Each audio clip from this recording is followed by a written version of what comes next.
Hello again, true crime fans. We've got another mysterious case to explore. The case of Shannon Medill.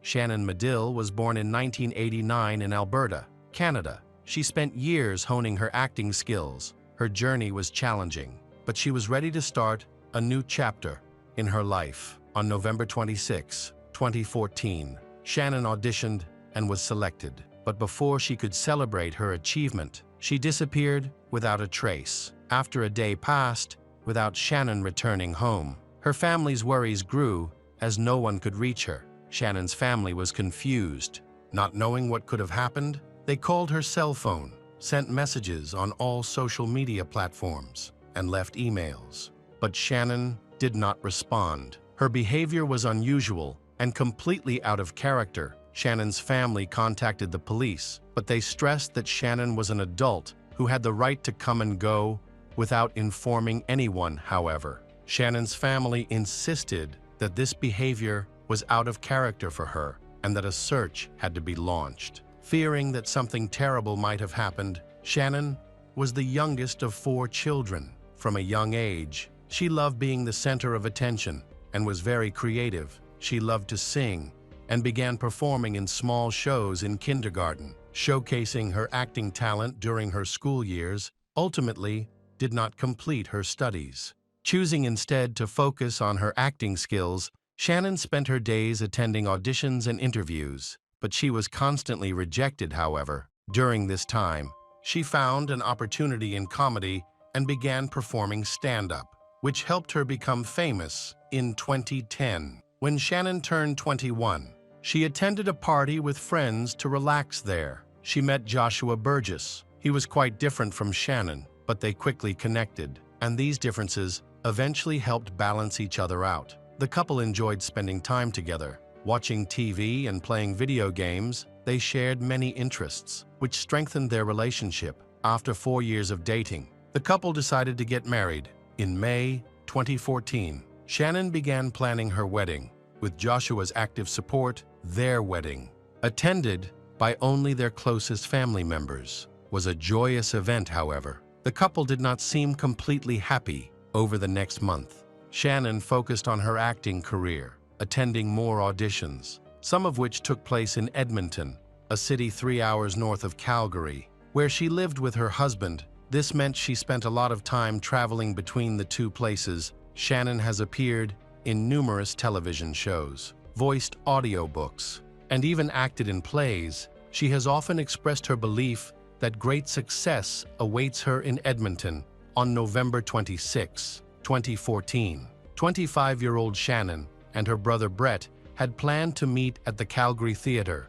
Prior to their meeting, Shannon had auditioned for a show and she was accepted. Marking a major milestone in her journey to pursue her dreams, Brett was waiting for Shannon at the theater, and he understood how important the event was to her. As the minutes ticked by, his anxiety grew. He couldn't reach her. Shannon ignored his messages. Eventually, he had no choice but to leave. He tried calling her the next morning, but she still didn't answer. Brett contacted their parents, but they were also confused about the situation. His mother suggested that Shannon's work schedule might have changed. She mentioned that sometimes, when Shannon worked the night shift, she would sleep during the day. However, this explanation didn't seem plausible. Shannon usually paid attention to her phone calls because it was important for her to stay in touch and not miss anything significant. To reassure herself, their mother thought that when Shannon woke up in the evening, she would realize she had missed the calls and would eventually call back. A voicemail message was left for Shannon, and her family assured her that they were not angry with her. They just wanted her to let them know she was safe. Unfortunately, she did not respond. Worried that something was wrong, her relatives, including her husband Joshua, went to the police for help. They reported her missing and speculated that she might have been in an accident while traveling to or from Edmonton. Initially, the police were slow to act on their request, but after some persuasion, they began to get involved. Eventually, the police launched a search operation. Hospitals were checked, but no accidents were reported that day. The following days were a blur. Family members anxiously awaited any news. During this time, Shannon did not shop, did not use any credit cards, and there were no activity records on her car. As if she had disappeared, she also stopped using her social media accounts, where she often shared updates about her acting career. Unexpectedly, a few days later, Joshua reported to the police that he had found Shannon's cell phone in her pants pocket at home. He also discovered her car, but the police did not find anything suspicious. Nearly 2 weeks passed without any news until the police found some unusual photos. 2 photos of a girl with her hair covering her face were found attached to a tree in a Calgary park, although the identity could not be confirmed. The girl bore a strong resemblance to Shannon, especially due to her bright red hair. It appeared that a potential kidnapper was taunting the police. Search efforts were organized in Big Sugar Creek, one of Canada's largest parks. Several teams were formed, including volunteers and Shannon's family members. For 2 days, police scoured a large area, assisted by specially trained dogs and a rescue helicopter that surveyed the park from the air. Unfortunately, these efforts were unsuccessful. It was later discovered that the images that prompted the search were part of an art project created by local university students. Realizing that their photos had been mistakenly taken as evidence in connection with the case, the students contacted the police to clarify the situation. During this time, her family anxiously awaited news, but there were no clues regarding Shannon's whereabouts. It was unclear whether she would ever be found alive. The idea of a kidnapping seemed unlikely, as no ransom was demanded. Nor had the family been contacted. Joshua revealed a previously unknown fact to the police. He explained that his wife had been struggling with her acting career for years. One evening, she called him and confessed that she had considered jumping off a bridge during a particularly difficult time. She had just suffered another disappointment after auditioning for a role in a television series she had hoped to land. Fortunately, she was able to overcome the emotional pain, but she later suffered a nervous breakdown. The police were concerned that such a traumatic experience might have led her to consider end life. Police and divers searched rivers in the area, hoping to find any sign of her. Unfortunately, despite exhaustive searches along the riverbank for miles, they found no clues, and the investigation hit a dead end. By May 2015, nearly 6 months after Shannon disappeared, the police still had no clue as to her whereabouts. During this time,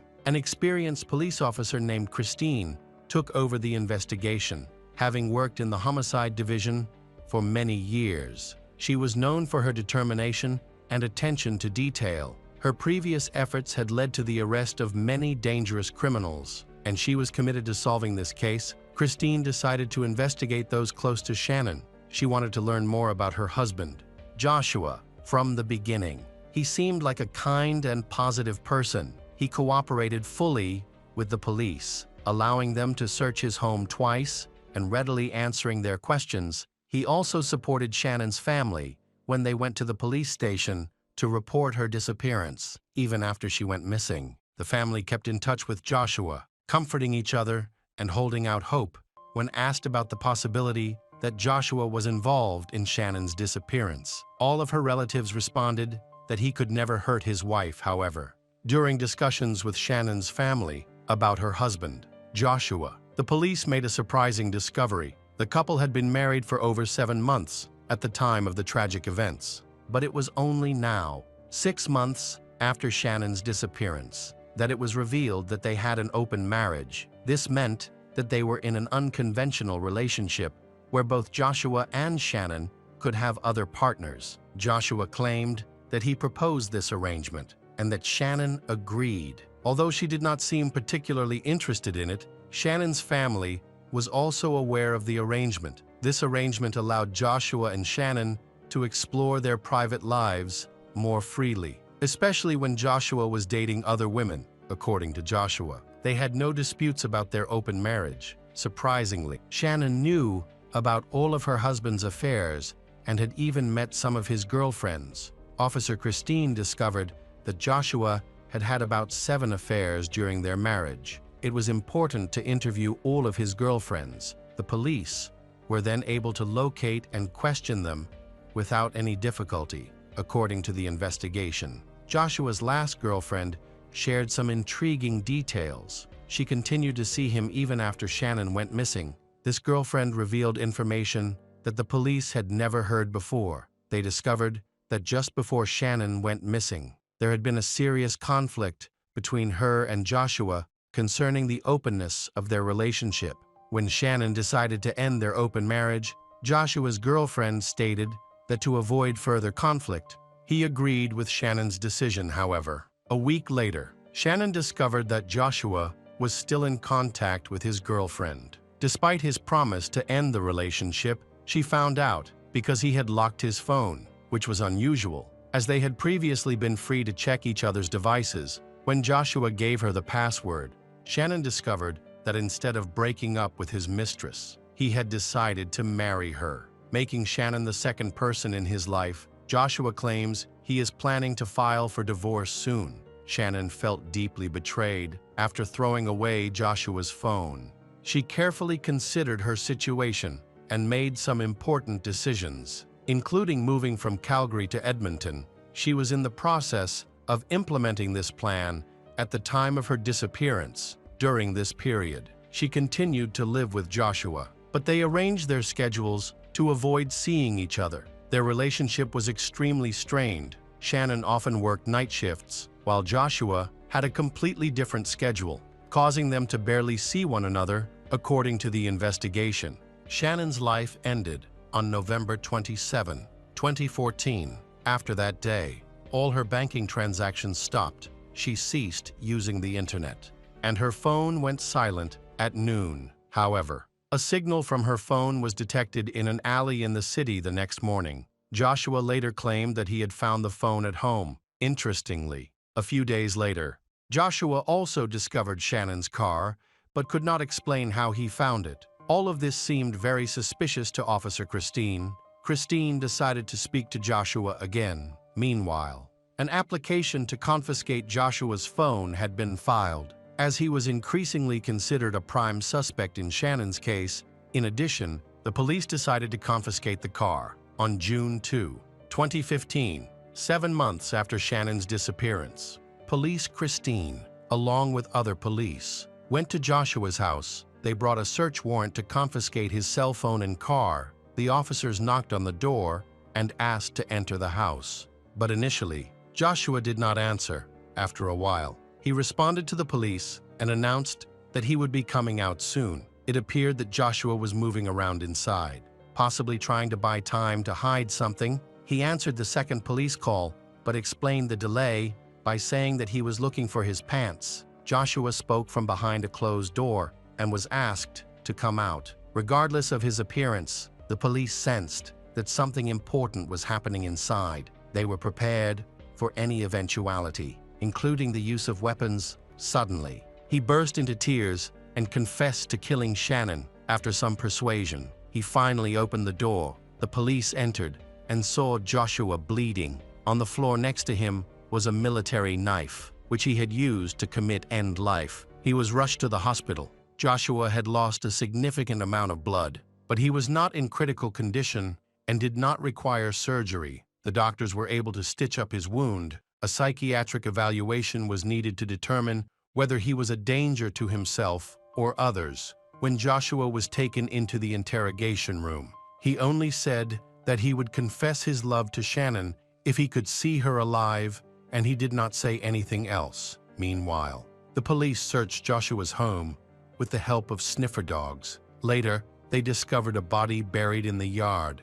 and during the excavation, they found enough evidence to secure a conviction. However, they still wanted to obtain a confession and hear Joshua's account of the events. On the second day after his arrest, Joshua provided a detailed account of the events on the day Shannon went missing. He returned home and found her sitting on the couch. She appeared very upset and immediately accused him of cheating, calling him a traitor for the affair. In a fit of rage, she lost control and said many harsh words to him. Unable to bear her accusations, Joshua tried to cover her mouth with his hand. In response, Shannon bit him and continued to insult him, expressing her disgust at his attempts to touch her. In a fit of rage, Joshua grabbed Shannon by the neck and began to strangle her until she stopped breathing. When he realized she was dead, he became frightened and was unable to call an ambulance because she was dead. When Joshua recounted this, he became emotional, cried, and clearly felt remorse for his actions. Finally, the confession brought him relief after 8 long months of carrying this secret. During this time, Shannon's body lay in their home. Despite being checked twice by the police, they ignored the containers on the back porch, which were hidden under trash bags to avoid detection. Joshua Burgess was charged with second-degree murder. Shannon's family eventually learned the truth about what had happened, shocking everyone to discover that the killer had been near them the entire time. Even helping to find Shannon, Joshua's trial attracted considerable public and media attention. Despite his remorse, Joshua did not want to make his confession public and refused to attend the trial. Shannon's family believed that he was a coward who did not dare to face Shannon's loved ones. The prosecutor's office and the family contended that it was a premeditated murder and that he was still trying to hide the evidence. He acted as if nothing had happened. Hoping to escape prosecution and punishment at the last minute, the jury found Joshua Burgess guilty of second-degree murder, and he was sentenced to life in prison. With the possibility of parole after 10 years, the family of the Shannon was unhappy with this sentence. They believed that it was Joshua's lifestyle that led to the end of Shannon's life. Hello friends, welcome to our channel. Today we're going to take a look at another horrible case with you.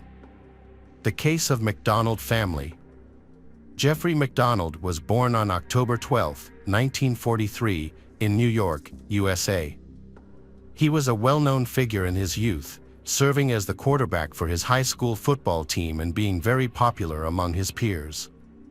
After graduating from Princeton, Jeffrey attended medical school and completed an internship at a prestigious medical center in New York. He married Colette Stevenson, a high school acquaintance. Shortly after their wedding, they welcomed their daughter Kimberly, and 3 years later, their son Kristen was born. After completing his education, Jeffrey joined the Army and was later accepted into the elite Green Berets. In the next 2 years, Jeffrey was assigned to the Fort Bragg military base in North Carolina. After a period of frequent relocations, their life finally became stable. They settled in the nearby city of Fayetteville and lived in a house provided by the state. Jeffrey returned home from work at 6 p.m. and no longer had to go on business trips, which allowed Colette to feel more at ease. She hoped that once Jeffrey completed his service in a few years, they could move to their own farmhouse, away from the city's hustle and bustle. At the time of the tragedy, Colette was pregnant with their 3rd child, and everything seemed perfect. Their love story tragically turned into one of the most horrific crime episodes in U.S. history. At approximately 3:30 a.m. on February 17, 1970, the operator of the Fayetteville Rescue Service received a call from a man identifying himself as Captain Jeffrey McDonald. He reported that a violent attack had taken place in his home, stating that his wife had been stabbed to death and possibly raped. He was unclear about the fate of his children and urged for immediate assistance. The dispatcher quickly dispatched a police car to the scene. As the police were heading to the house, they saw a strange woman standing in the rain at 3:55 a.m., wearing a wide-brimmed hat. She was doing nothing and appeared to be waiting for something. However, the officers didn't have time to investigate further, so they drove past her. A few minutes later, they arrived at the Jeffrey family home, where the police entered through the back door because the lights inside were off. In the first room, officers discovered the body of a woman lying on the floor, showing no signs of life. She was covered in blood, and her position suggested she may have been raped. Her face was severely disfigured. She lay on her back next to her injured husband. As the first officer approached, Jeffrey urgently inquired about the fate of his children, whom he had heard screaming but could not get to. Another police officer searched the other rooms and found a brutal scene in the children's bedroom, where they discovered the mutilated head of 5-year-old Kimberly, with her neck and upper body also bearing multiple stab wounds. In another room, 2-year-old Kristen lay on the bed, suffering from multiple injuries to his back and chest. Jeffrey was in serious condition, having been stabbed in the head and upper chest. At one point, he lost consciousness, but a police officer was able to revive him to gather information about the incident. Jeffrey reported that 3 men and 1 woman had broken into the house. He suspected they were hippies, noting that one of the men was dark-skinned and wore a jacket with a sergeant's insignia. He also described a suspicious woman in a hat whom the police had encountered earlier, but unfortunately, it was too late to find her that night. Jeffrey was the only survivor of the attack that night, while the others sadly did not make it. He received first aid to treat his wounds, including a serious lung injury, and was given a sedative. Once stabilized, police spoke with him about the incident. He recounted that he and his wife had shared a glass of orange juice mixed with alcohol that evening. Since their daughter was sleeping, he decided to sleep on the couch in the living room. Jeffrey falls asleep in front of the TV but suddenly wakes up to intense pain. He is being attacked by 3 unidentified assailants. A woman in a hat stands to one side, holding a flashlight or candle, watching the attack. Jeffrey thinks the attackers look like hippies on drugs. The woman gives orders to the men. Chaos then erupts, and Jeffrey loses consciousness. When he regains consciousness, he finds his wife unresponsive. He tries to give her first aid, but to no avail. Desperate to get to his children, he finds himself unable to move due to his injuries, so he calls 911. The Army Criminal Investigation Department sent the most inexperienced the staff to the scene. After examining the area, he concluded that Jeffrey's story was not true. The officer found the story of Jeffrey, with the hippies, unlikely. He found no evidence that others were present. After this decision, the investigation shifted its focus to proving Jeffrey's guilt. The head of the McDonald family was arrested and Jeffrey was charged with 3 counts of criminal conspiracy. The case quickly turned into a disaster. From the outset, Jeffrey's defense attorneys aimed to assess the professionalism of the police during the search of the house. Through cross-examination, it was discovered that numerous violations had occurred.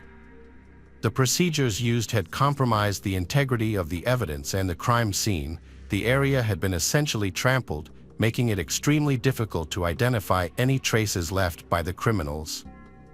This situation allowed the defense to argue that the prosecution's conclusion about Jeffrey's involvement in the crimes was incorrect, and that the killers were strangers, hippies.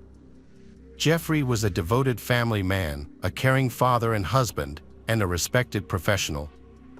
As a result, he had many supporters, including colleagues who believed in his innocence. They felt there was no motive for the murder and found it hard to believe he would harm himself just to fake a near-death experience. His grandfather, Freddie Cassap, was so upset that he started a nationwide campaign to prove Jeffrey's innocence. Meanwhile, an article criticized the military justice system for holding closed hearings that excluded the public and the media. The situation did not improve. The trial remained hidden from public view, with more evidence later presented to the Supreme Court highlighting police incompetence. The investigation was sloppy. The ambulance driver tampered with evidence at the scene and even stole Jeffrey's wallet while police were present. An Army doctor compromised crucial evidence, including hair samples needed for comparison. Fingerprints were mixed up with various items such as a phone and a baby bottle. Most of the people involved in the investigation were inexperienced and unprofessional. The number of violations identified continued to grow with each minute of questioning. The investigation received an unexpected tip about a young woman seen on the street in the rain, wearing a wide-brimmed hat. Her name was Helena Stokely. Helena was the daughter of a retired Army officer and had a troubled connection with the criminal world. While she was a police informant, she was also deeply involved in the hippie culture and had been selling illegal substances for many years. The police interviewed Helena and obtained valuable information about her associates. However, serious mistakes occurred during the interrogation. Notably, the police failed to record the conversation, which was necessary for presenting evidence in court. The inexperienced police claimed that the investigation into Helena's involvement was still ongoing. However, the situation worsened so much that the police simply did not know where she was. She fled when everyone realized the full scale of the incompetence that was committed during the Army investigation. The investigation must start all over again on all issues. Despite this, the military leadership still kept the hearing closed to the media.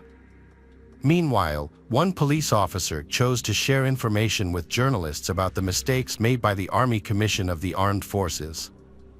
This angered the military leadership even more.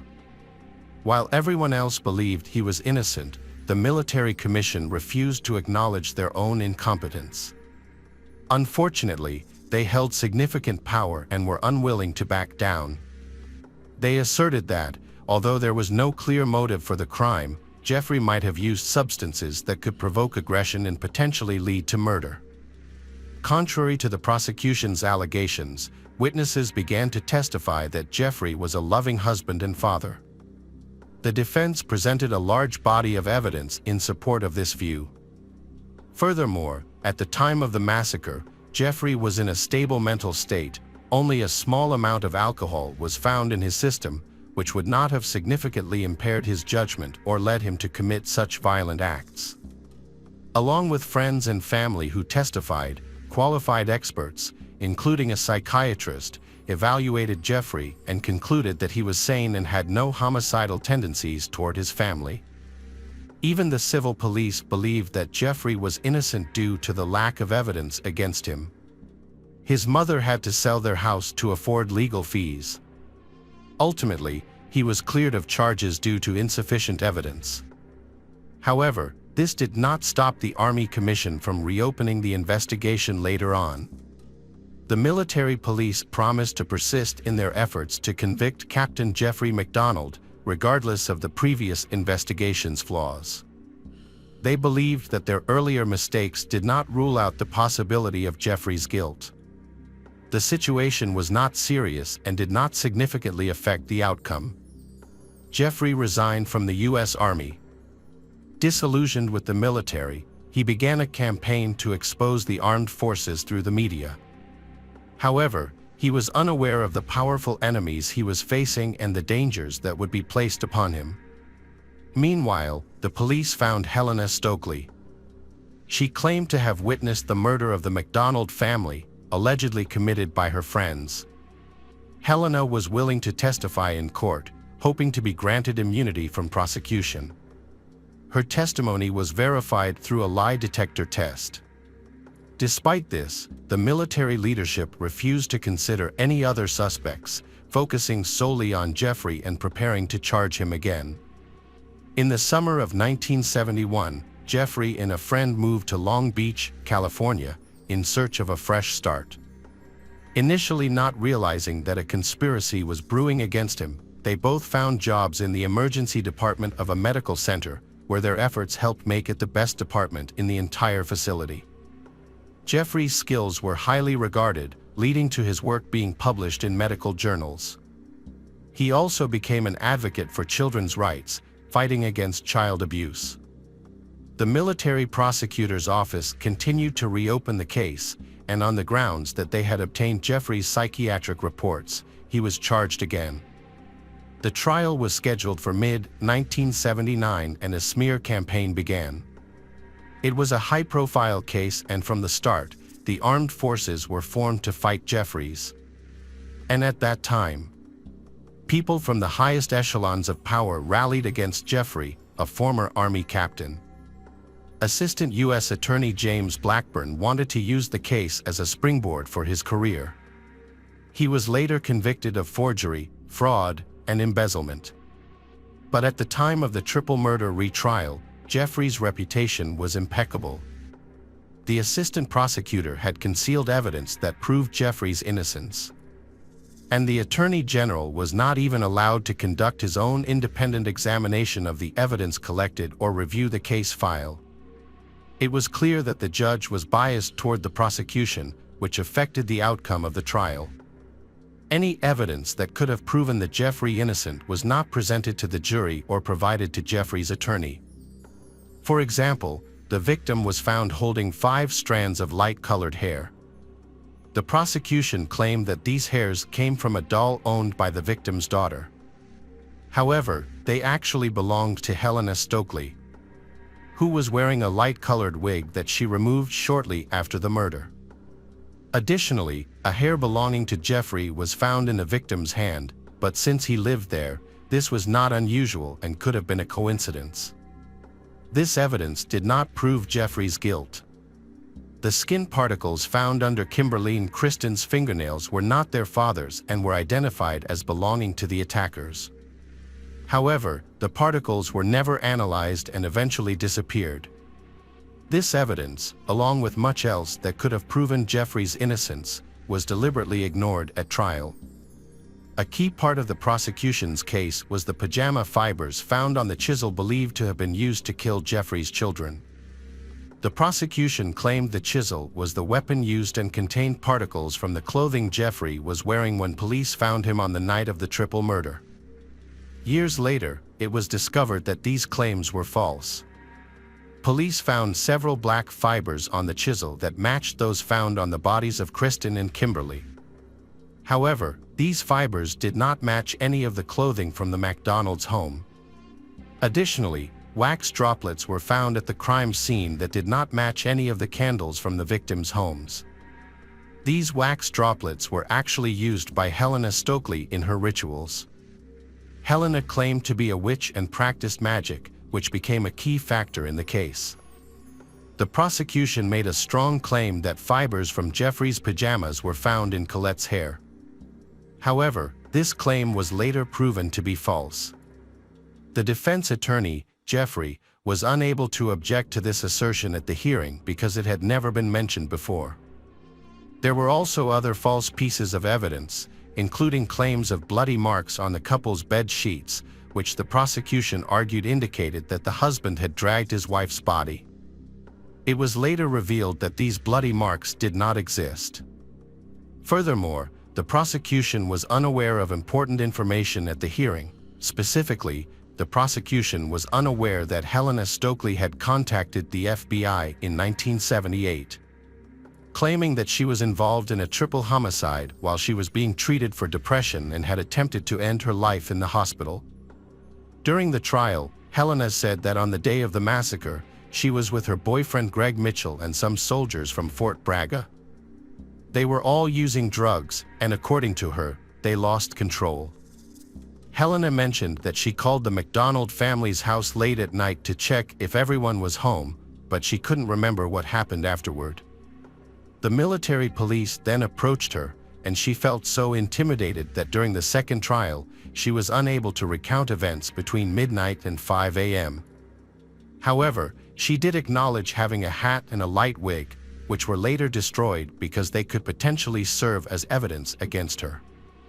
At trial, Helena claimed she had been present at the massacre, holding a candle and muttering strange incantations. However, she maintained that she had not harmed any of the McDonald family. She felt sick when her friends were near the children, prompting her to flee the house.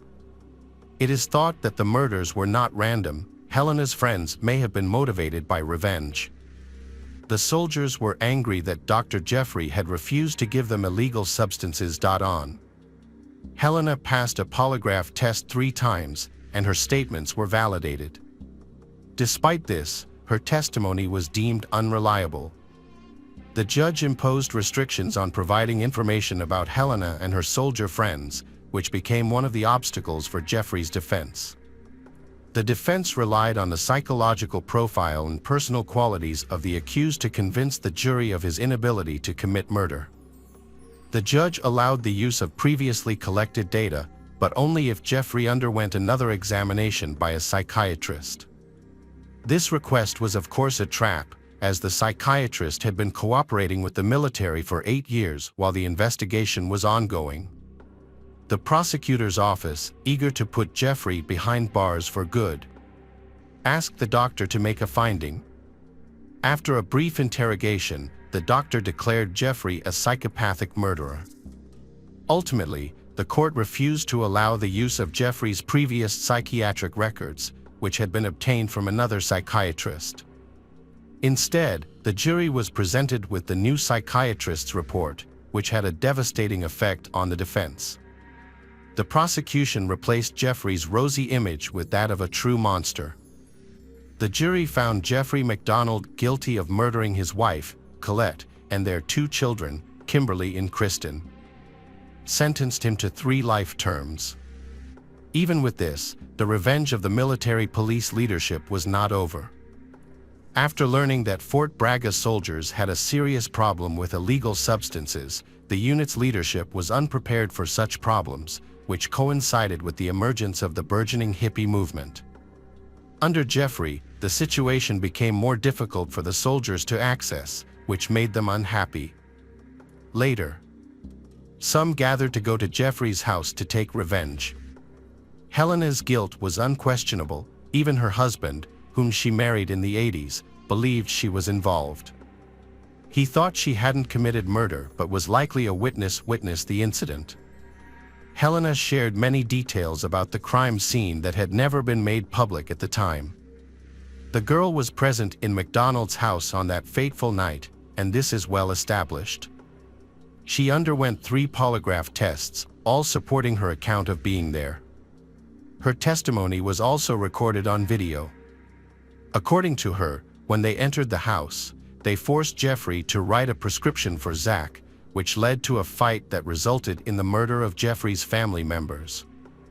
Jeffrey was left alive, turned into a martyr. The criminals wrote death to all pigs on the wall, likely trying to imitate Charles Manson, who was widely known at that time. Helena passed away at the age of 30 due to complications from liver disease. This incident occurred in 1970, and Helena's testimony was recorded with the judge's approval. At the time of the triple murder, her boyfriend, Greg Michel, was a soldier struggling with post-traumatic stress disorder after returning from Vietnam. As a result, he started using drugs heavily and had to enter treatment once more due to his addiction. He later admitted to a friend that he was involved in the MacDonald family's murder. At the crime scene, several pieces of evidence were collected, including Greg's blood and hair samples. It was noted that he was left-handed, and an independent expert determined that the knife wounds were likely made with the left hand. Additionally, he had liver issues, which prevented him from testifying during the trial. Jeffrey MacDonald's fatal mistake was befriending writer Joe McGinnis. They met just before his retrial, and Jeffrey asked Joe to write a book about his case. Jeffrey believed this would give him an advantage in the upcoming hearings. Jeffrey then allowed Joe to attend all of the meetings in detail. In return, Jeffrey received a portion of the book's advance from the publisher and agreed not to contest the book's contents. The friendship between the 2 men grew stronger. Joe supported Jeffrey and convinced him that Joe was still defending Jeffrey's innocence. However, Joe eventually betrayed Jeffrey by portraying him as the true monster in his book. From private conversations, Joe discovered that just before the triple murder, Jeffrey had taken diet pills, which were quite strong at that time. Although this was an isolated incident, Joe exaggerated the situation, suggesting that Jeffrey was taking 3 pills daily, which could have led to a serious overdose. Joe claimed this was the cause of Jeffrey's anger and violent behavior towards his family. He even pointed to a specific incident. Jeffrey's daughter had wet his side of the bed. In a normal family, the father would not react angrily to such an incident, but Joe saw it as the reason why Jeffrey, the man who was supposed to love his family, lost control. Joe believed that, under the influence of drugs, he had gone psychotic and ended up killing an entire family. However, a toxicology test found no drugs in Jeffrey's system, only a small amount of alcohol. During the trial, Joe said he had changed his mind about Jeffrey's guilt, believing it was more financially beneficial to Jeffrey. The controversial book did significant damage to Jeffrey's reputation. As a result, support for Jeffrey's innocence dwindled. However, Jeffrey successfully sued the book's author for libel.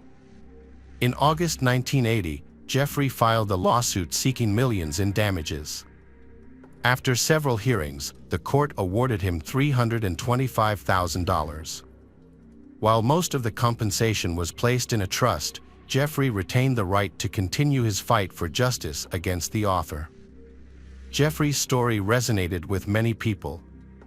Several well-known lawyers believed in his innocence and volunteered their services to help secure his acquittal.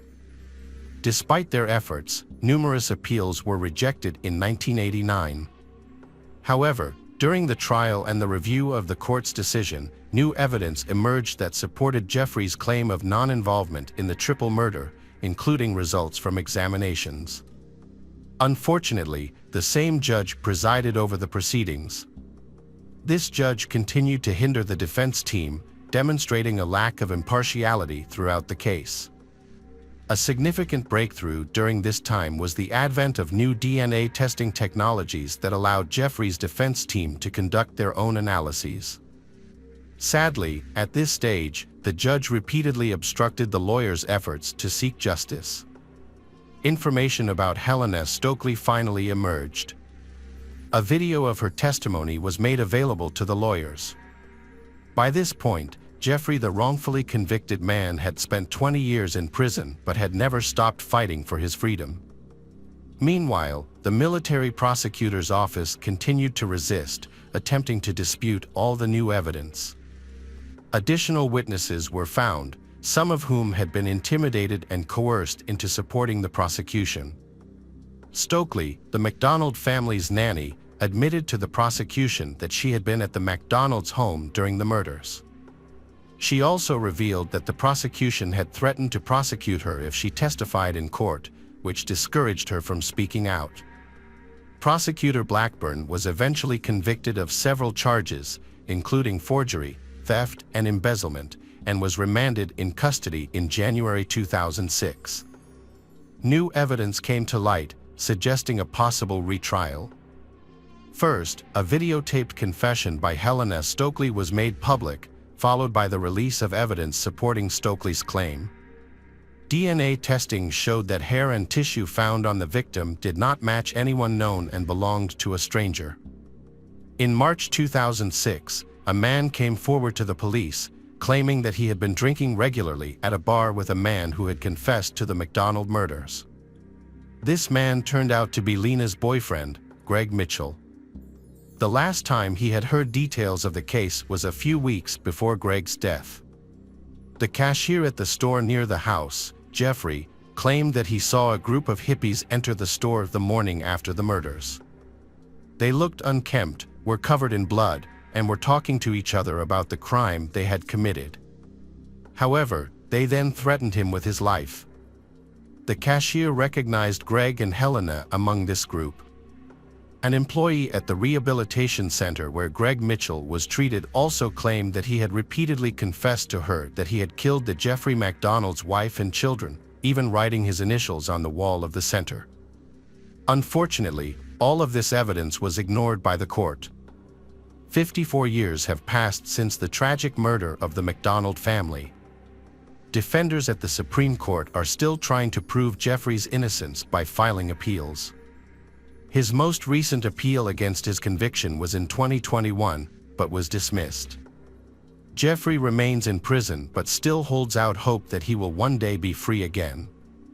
While in prison, he met Catherine, an activist involved in the innocence movement, and they developed a relationship. She visited him regularly and eventually married. Catherine runs a website dedicated to Jeffrey's case, working to secure his release. The 80-year-old, who has spent most of his life in prison, argues that those who actually committed the crime are still walking free. Many of those responsible have lived their entire lives without facing justice, and some have even died without being held accountable for their actions. Hello again, True crime fans, we've got another mysterious case to explore. The case of David Nixon. David Nixon was a friendly, ambitious, and optimistic man living in Grapevine, Texas. He had a talent for selling and was involved in trade. David married Donna Lela in 1990. The following year, they welcomed their son. He then ventured into real estate, which proved to be a successful field for him. Over time, he became one of the top agents in the city, handling million-dollar transactions. David's marriage ended in 1995 when he began an affair with flight attendant Lisa Hill. After the divorce, he stayed on friendly terms with his first wife, mainly because of their shared son, Nicholas. David then married another woman, but that marriage lasted only 2 years. He didn't remain single for long. Before his divorce from Lisa was finalized, he met a 27-year-old woman who initially overlooked his advances. Eventually, they decided to move into David's house together, which could signify his third marriage. David was known to his relatives for his love of fine and luxurious things, often owning more than his income could afford. 11-year-old Nicholas admired his father, believing David to be a wonderful man who was always willing to help the family. David was at the peak of his life when he suddenly became the victim of a horrific massacre. On the evening of April 18, 2002, a passing motorist discovered a fire and reported it to the fire department.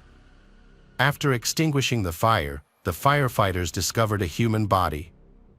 They quickly called the police. In the middle of the night, a police investigator arrived at the scene of a fire at David Nixon's home in Grand Prairie, Texas. David had recently moved to the area. As the officer stepped out of his car onto the front driveway, he was hit by the horrible smell of burning flesh. He found a body wrapped in a partially burned sheet. Further investigation revealed it was an electric blanket, along with a sturdy camping tarp and rope that held everything together. When police examined the body, they found it was too charred to tell whether it was a man or a woman. However, they were able to determine that the deceased had fair skin based on the remaining facial features. It took several hours to carefully remove the body from the scene of the fire. During their investigation, they discovered several fibrous materials that could have been used to start the fire. These materials were later identified as electric blankets. Unfortunately, they did not find any other significant evidence to identify the suspect. A forensic expert analyzed the case and concluded that the victim was a man in his 40s who was murdered by a single gunshot to the heart before a fire broke out. There were no signs of a struggle, suggesting that the victim was caught off guard, possibly while sleeping. The initial autopsy could not identify the victim, but police believed he was the homeowner. To confirm his identity, they needed dental records and documents, which ultimately revealed that he was David Nixon, a 40-year-old. The event was a devastating loss for the deceased's family, especially for his son Nicholas. On that day, Nicholas was supposed to call his father but couldn't reach him. The Nicholas sensed that something was wrong but had no idea that his father was already dead. From the beginning, police suspected that Tracy, David's third wife, might be the killer. Friends of the couple noted that while they generally got along, they also had serious arguments, often over finances and David's gambling debts. As Tracy's tumultuous relationship with David progressed, she discovered that he was wasting money on gambling. Their arguments became more heated in the early spring of 2002. After nearly 4 years together, they decided to separate. However, a serious tax lawsuit ensued. To protect his assets and avoid losing his home, David transferred ownership of the house to Tracy. When it came time to discuss separation, Tracy insisted on keeping David's luxurious home, which had a hidden terrace and a heated pool. David tried to negotiate with her to get his property back, but she refused to agree. In April, things escalated when David reported to the police that Tracy had changed the locks on his house without his permission. She took advantage of his absence while he was away for a work-related trip to a nearby city. That evening, the police intervened to help resolve the situation. She argued that she had invested her own money in renovating the house and wanted to keep it. However, she could not provide evidence of her financial investment, and they were unable to reach an agreement. Nearly 2 weeks later, David was found murdered. This raised suspicions, especially since he had no known conflicts with anyone else, making it plausible that Tracy may have been involved in his death to retain ownership of the house. That evening, upon hearing about David's ex-husband's death, Donna went to the police station. Donna reported that David had recently expressed concerns for his safety due to Tracy's erratic behavior. She also provided the police with David's will, which he had asked her to share, naming a potential culprit if anything ever happened to him. Despite this, David had never reported any domestic violence incidents to the police and often minimized his problems. Donna understood the risks David faced during their property division, as he consistently sought to resolve conflicts peacefully. However, it seemed that Tracy was provoking new conflicts. Donna called the police to her ex-husband's home when her son could not reach his father. Donna had previously contacted Tracy to find out what might have happened, but Tracy dismissed her concerns. Tracy said she had not been keeping tabs on David, whom she had broken up with, and suggested he might be drinking or gambling. The couple had been living together in a house in Grapevine that was the subject of a dispute. They had recently agreed that the man would be moving out to a new place in Grand Prairie just a few days before his death. Tracy later confessed that they had talked about the move, and David had asked her to rent a van to help with transporting their belongings. She did not leave him in a tough spot. Instead, she called a car service and rented a special cart to load items into the van. David packed his things and went to the new address, planning to return for the rest of his belongings. However, he never came back. The disagreements that occurred created a strong motive for the crime. From the beginning, the police were interested in Tracy. They considered her a prime suspect in the case. When the police informed Tracy of the news that David had been murdered, the police expected her to be distraught and in need of comfort after the loss of a loved one. However, her reaction was unexpected. She was indifferent, uncaring, and showed no signs of distress. From that moment on, the police began to confirm their suspicions. Tracy revealed that she and David had had a serious disagreement in the months before David's death. With tears in her eyes, she shared that just before these events, she had lost her child, which made the situation worse. Last fall, Tracy discovered she was pregnant, which coincided with the decline of their relationship. In addition, she was dealing with health issues that contributed to her emotional struggles. Realizing that it was not the right time to have a child, she chose to terminate the pregnancy. Despite her decision, she still held David responsible for the loss of the child. It's important that police found no evidence of Tracy's pregnancy, as there was no documentation to support her claims. Everything was based solely on her statements. During the first interrogation, police closely observed the Tracy, and afterward, every officer was convinced that she was not telling the truth. They noted that she gave evasive answers, appeared confused in her testimony, and her body language often suggested she was lying.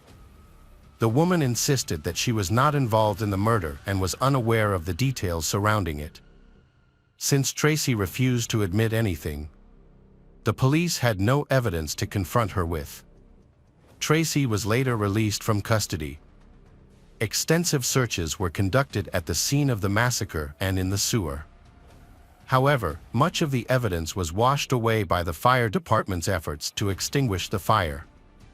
Key clues included tire tracks that matched the tire tracks of the truck Tracy had rented for David's move. Small fibers of fabric similar to those used to wrap the body were also found in the sewer.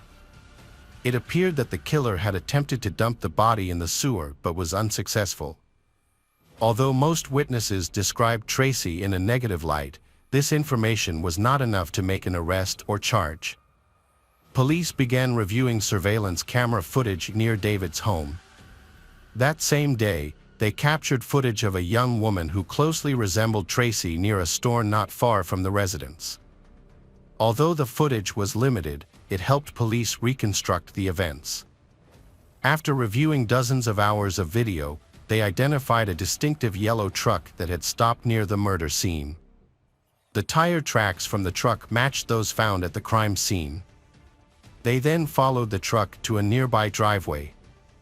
Additionally, 3 days after David's murder, they spotted a white Lexus, similar to Tracy's, driving in the area. The same woman was recorded walking past the store entrance. She made a purchase and left, and store employees reported that she had purchased a large amount of cleaning products, which raised suspicion. Police recognized Tracy and began communicating with her more frequently. Despite this, she maintained that she had nothing to do with the murder and claimed that the recordings the police found were fabricated to frame her and speed up the case. Tracy gave an alibi, saying she was at her parents' house in Arlington during the time. However, police were unable to find any witnesses to confirm her whereabouts because her relatives were away. Needing more evidence to prosecute, police searched Tracy's home. They believed Tracy killed David while he was sleeping by shooting him in the heart. Forensic experts believe David may not have had time to react while he was asleep. After David's death, Tracy immediately purchased a new mattress. A shopping list from a hardware store indicated that Tracy may have been involved in the events surrounding David's death. Donna believed that the only motive for the murder was the house itself. Tracy argued that David's death would not have benefited her financially and that she deserved to inherit his house. She claimed that there was no insurance policy in David's name that would have made her the beneficiary. Since they were not legally married, she could not claim any other assets. The motive for the crime is believed to have been both money and revenge for the breakdown of her relationship. After the murder, Tracy is said to have used a yellow styrofoam truck to transport David's body. It is suspected that she planned this from the beginning to divert the investigation. Using the truck, she moved the body by loading it onto a trolley secured with straps. Tracy then took the body to the construction site of a new home. Evidence, including fabric fibers, suggests that she attempted to dispose of David's body by throwing it into the sewer at the construction site, but was unsuccessful. She left the body on the ground and returned 2 days later to carry out her plan. During this time, she was recorded on surveillance cameras several times. She then planned to dispose of the body by cremation. Tracy wanted David to be completely burned, so she wrapped his body in several layers of electric blankets. Unfortunately for her, a passerby discovered the fire and alerted the fire department. Had her plan succeeded and gone undetected, she could have disposed of the body by throwing it into a storm drain. However, fate intervened and she was unable to carry out her plan. The next day, after returning to the police station a second time, Tracy was arrested and charged with the murder of David Nixon. During a preliminary hearing, the judge granted her bail but required her to wear an electronic monitoring device until the murder trial began. Despite her guilt, Tracy had many supporters, including Roland Taylor. Roland, a local dentist and neighbor of the couple, was originally from the United Kingdom but had settled in Texas. He and Tracy had been friends for a long time. Although he had heard many accusations against her, he was convinced that Tracy was the opposite of what people claimed. He believed that David's gambling debts had created many enemies who might want to harm him. He had spent a large amount of money at the casino, which suggested that police should consider other suspects with stronger motives. After investigation, it was discovered that David had no debts. Although he occasionally borrowed money and lost money at the casino, he always paid back the money to his creditors. This made that theory absurd. Roland and Tracy then had a romantic relationship after she was released on bail, which led to their engagement. He was determined to fight for justice and freedom for the woman he loved. he helped her find a competent lawyer. And in 2005, Tracy hired a criminal defense attorney who, although experienced, had only handled 3 murder cases. However, he believed that the evidence against Tracy was completely circumstantial and believed that he could successfully secure her acquittal. The defense argued that she had been arrested within the first 36 hours of the investigation, too early to thoroughly consider all potential suspects and properly assess her possible involvement. Typically, an arrest would occur when there is clear evidence, such as a criminal caught in the act with a weapon. However, this was not her case. Investigations generally take longer to effectively identify and narrow down suspects. The defense viewed the police actions as an attempt to quickly close the case by blaming the first person they encountered. Additionally, he argued that the prosecutor's office lacked direct evidence linking her to the murder, as no DNA or fingerprints of Tracy were found in the house or truck, nor was the alleged murder weapon, a gun, discovered. The prosecution relied on the testimony of several individuals who believed Tracy was guilty from the start due to her conflict with David. Their relationship was tumultuous. Shortly before his death, David had filed a restraining order against Tracy and stopped contacting her, even though they lived in the same home. Family members noted that David had tried to distance himself from his ex-wife. The attorney learned that the police had video footage of Tracy's interrogation and requested a copy. After reviewing the material, the defense attorney became convinced that the police used deceptive tactics to pressure Tracy into providing answers. The defense argued that the Supreme Court had intentionally portrayed Tracy in a negative light from the start. One of the prosecution's key pieces of evidence was video footage of Tracy abandoning her white Lexus, moving into a rental truck, and purchasing cleaning supplies at a store near where the body was discovered. By contacting the store clerk and obtaining a receipt from the woman in the video, it was discovered that she had used a discount card.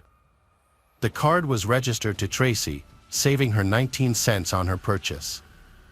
Tracy claimed that she did not remember having the card and insisted that she would not have left such evidence behind if she were trying to move around the city undetected. Tracy believed that she had been set up. Police believed that the cleaning products found during the search of the house matched those from a local hardware store. The defense attorney has offered several theories to explain David Nixon's death. One theory is that he may have been the victim of a robbery, while another suggests that the attack may have been a targeted attack on a gambling broker over debt. The defense has also pointed to other potential suspects who seem more likely than Tracy. One of these suspects is Jerry, a longtime friend of David's. They had vacationed together at a lake house, and Jerry frequently visited their home, where he knew Tracy well. The woman suggested that Jerry may have borrowed money from David, which could have been a motive for the murder. The police decided to investigate Jerry, who quickly admitted that he understood Tracy's attempt to blame him. He was an easy target because he was a close friend of David's. Although he occasionally borrowed money from David, he denied any involvement in the case. According to Jerry, he sold his old car 2 months before the tragedy because he needed money. He asked David for a large sum of money, and David agreed to help him. However, after Christmas, Jerry paid David back all of the money. Jerry did mention that he and David had planned to have a drink that day. The last time he heard David's voice was early in the morning of the day David was murdered. On the morning of David's murder, Jerry and David spoke on the phone and made plans to meet. However, David never showed up and stopped answering his phone. It was only later that Jerry discovered what really happened. Jerry claimed that he had not seen David that day and that since there was no debt between them, he had no reason to commit the crime. When this lead failed, Tracy pointed to another potential suspect, David's first wife, Donna. Just 2 months before his death, David had purchased a $500,000 life insurance policy in New Mexico, naming their son as the primary beneficiary and Donna as the secondary beneficiary. Since the boy was too young at the time, Donna received the payout after David died. Tracy was not named on these policies, leading her to believe that Donna would benefit from David's death. After David's death, Donna received a small sum of about $10,000, which would help her support her son. She found it absurd to think that the money was a motive for the murder, noting that David would have paid her more in child support while he was alive. Meanwhile, Nicholas's son insisted that only Tracy could have harmed his father, as he had witnessed their violent arguments. Tracy's attorney argued that the prosecutor's office lacked solid evidence against her and that police had not thoroughly investigated other potential suspects since David's murder. Tracy and her attorney eventually went to trial, confident of their chances of winning because they had dismissed the prosecutor's allegations. However, the prosecution was convinced of Tracy's guilt, describing her as an unstable and aggressive. The motive behind the case centers on a house, which poses a serious threat because the David may contest the re-registration of the property in Tracy's name and reclaim it. The attorney repeatedly argued that the charges lacked forensic evidence. There were no witnesses and the murder weapon had not yet been found. The defense believed that the available evidence would not be sufficient to support the charges. Tracy believed that the case was a carefully orchestrated plot, asserting that she had been wrongly accused. She felt that the police had not investigated the case thoroughly. The prosecutor had important information from Nicholas, the David's son. Nicholas claimed that his father had kept the same pistol in a safe in the bedroom of the home David shared with Tracy. However, police were unable to find the weapon for ballistics testing. Nicholas believed that Tracy had opened the safe, used the gun, and then discarded it. Tracy, on the other hand, claimed that David had never kept a pistol in the home and that she had never seen one. However, she could not explain why she had purchased a new mattress so soon after David's death. It appeared that the old mattress had blood on it and had become a crime scene. The prosecution said that the store staff recognized Tracy and confirmed that she had purchased a large quantity of cleaning products that could be used to remove blood. They advised Tracy to use hydrochloric acid, but it was not available in stores, so they suggested she order it online. She also purchased other items, all of which were later found in Tracy's home during a search. The prosecutor's office believed that the evidence allowed them to piece together the events of the case. The defense attempted to suggest that Donna could be the likely killer due to her strong motive. However, Nicholas's mother only received $10,000, which was insufficient to consider a violent act. They also tried to implicate David's second wife, Lisa, in the murder. Police conducted a thorough analysis of potential involvement by Donna and Lisa, examining cell phone records and geolocation data. Ultimately, they found no connection to the crime. Additionally, both Donna and Lisa had a positive relationship with David, which was confirmed by numerous witnesses. They also had credible alibis, and Lisa had no motive whatsoever. By the end of the trial, Tracy's confidence had plummeted. She expressed her frustration by saying, "I don't believe in justice anymore. I don't know how I'm going to feel after this." The trial lasted 2 weeks, and the jury found Tracy guilty of murdering David Nixon.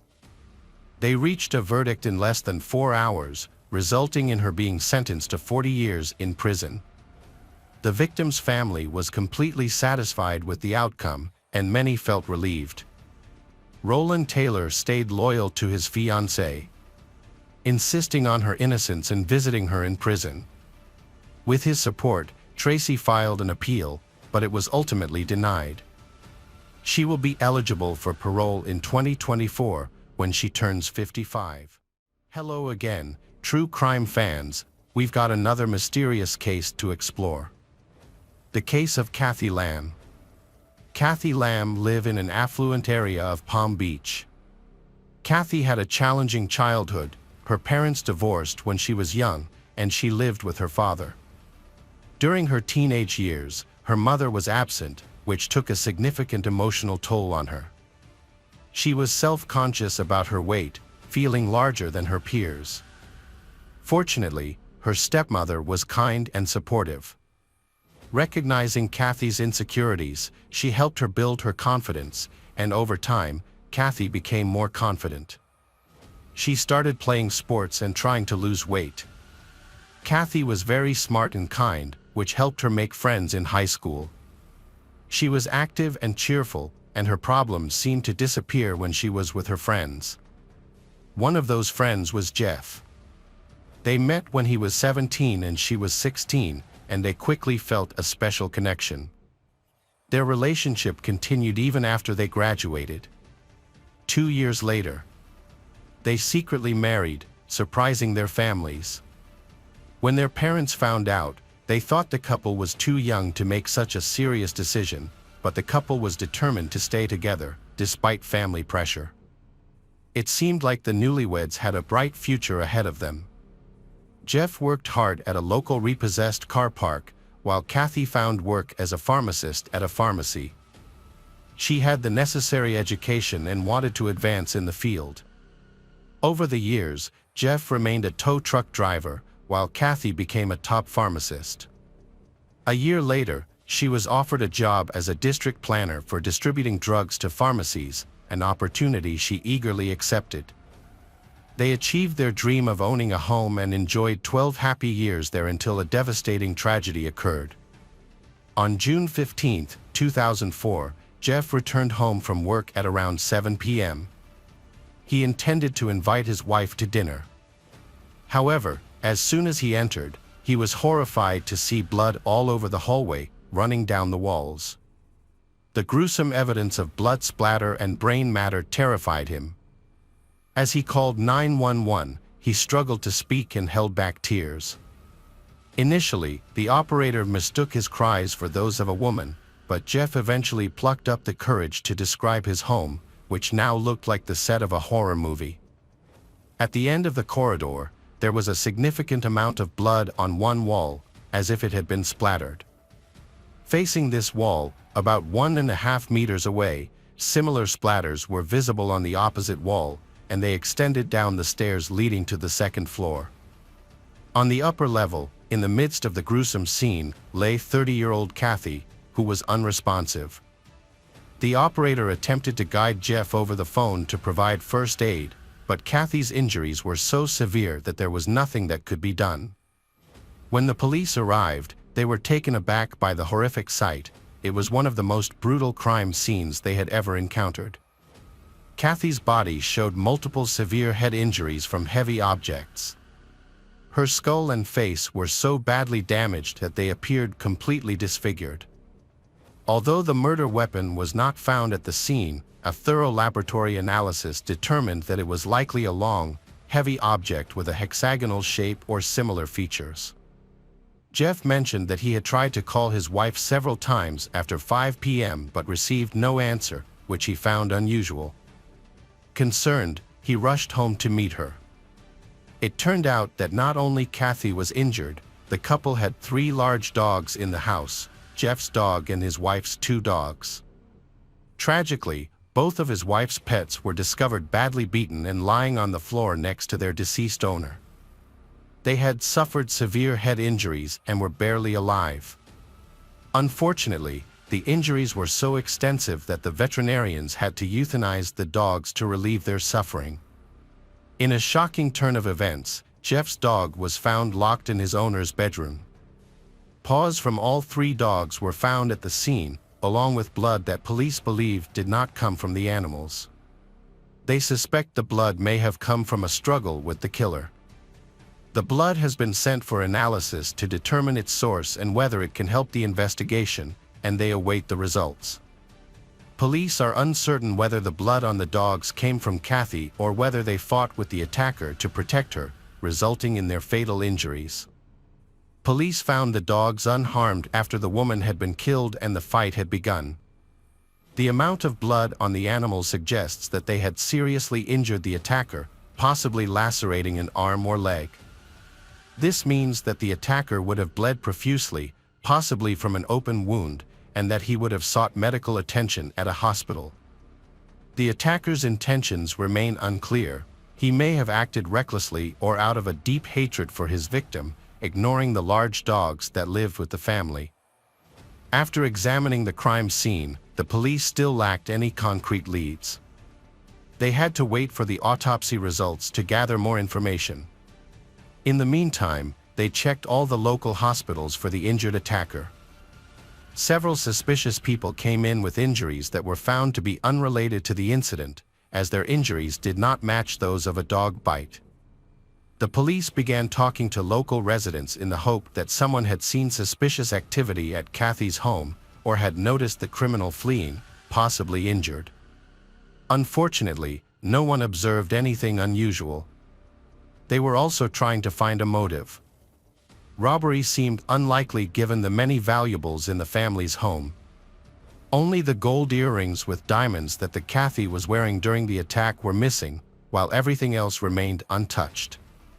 Even the money, which was clearly visible, was not taken. It seems unlikely that a robber would ignore such an opportunity. There were no indications of a break-in, the furniture was undisturbed, drawers were not opened, and belongings were not scattered about, as thieves typically do when they search for valuables. This led the police to explore alternative motives and various theories. The forensic expert determined that the murder occurred between 4:30 p.m. and 5 p.m. Jeff, the first suspect who found the scene, had a strong alibi. At that time, he was on the job and was seen by numerous co-workers. Additionally, he showed no signs of injuries that would typically result from a struggle with the dogs. Just as police were about to clear Jeff of suspicion, an unknown young woman arrived at the family home. Joy Steele came to the house and introduced herself as Jeff's fiancée, which surprised the police, especially since Jeff had been crying earlier. The police found this an interesting case, as a man who had just lost his wife was being comforted by his mistress, with whom he had been in a serious relationship for a long time. This revelation made the case seem even more suspicious. 7 years into their relationship, Kathy discovered Jeff's infidelity. Despite this, they remained together and did not divorce. Kathy forgave him and even encouraged him to end the affair, leading to their reconciliation and continued life together just before the tragic incident. Police are considering whether a love triangle may have been a motive for the crime. Jeff had a strong motive for killing his troubled wife.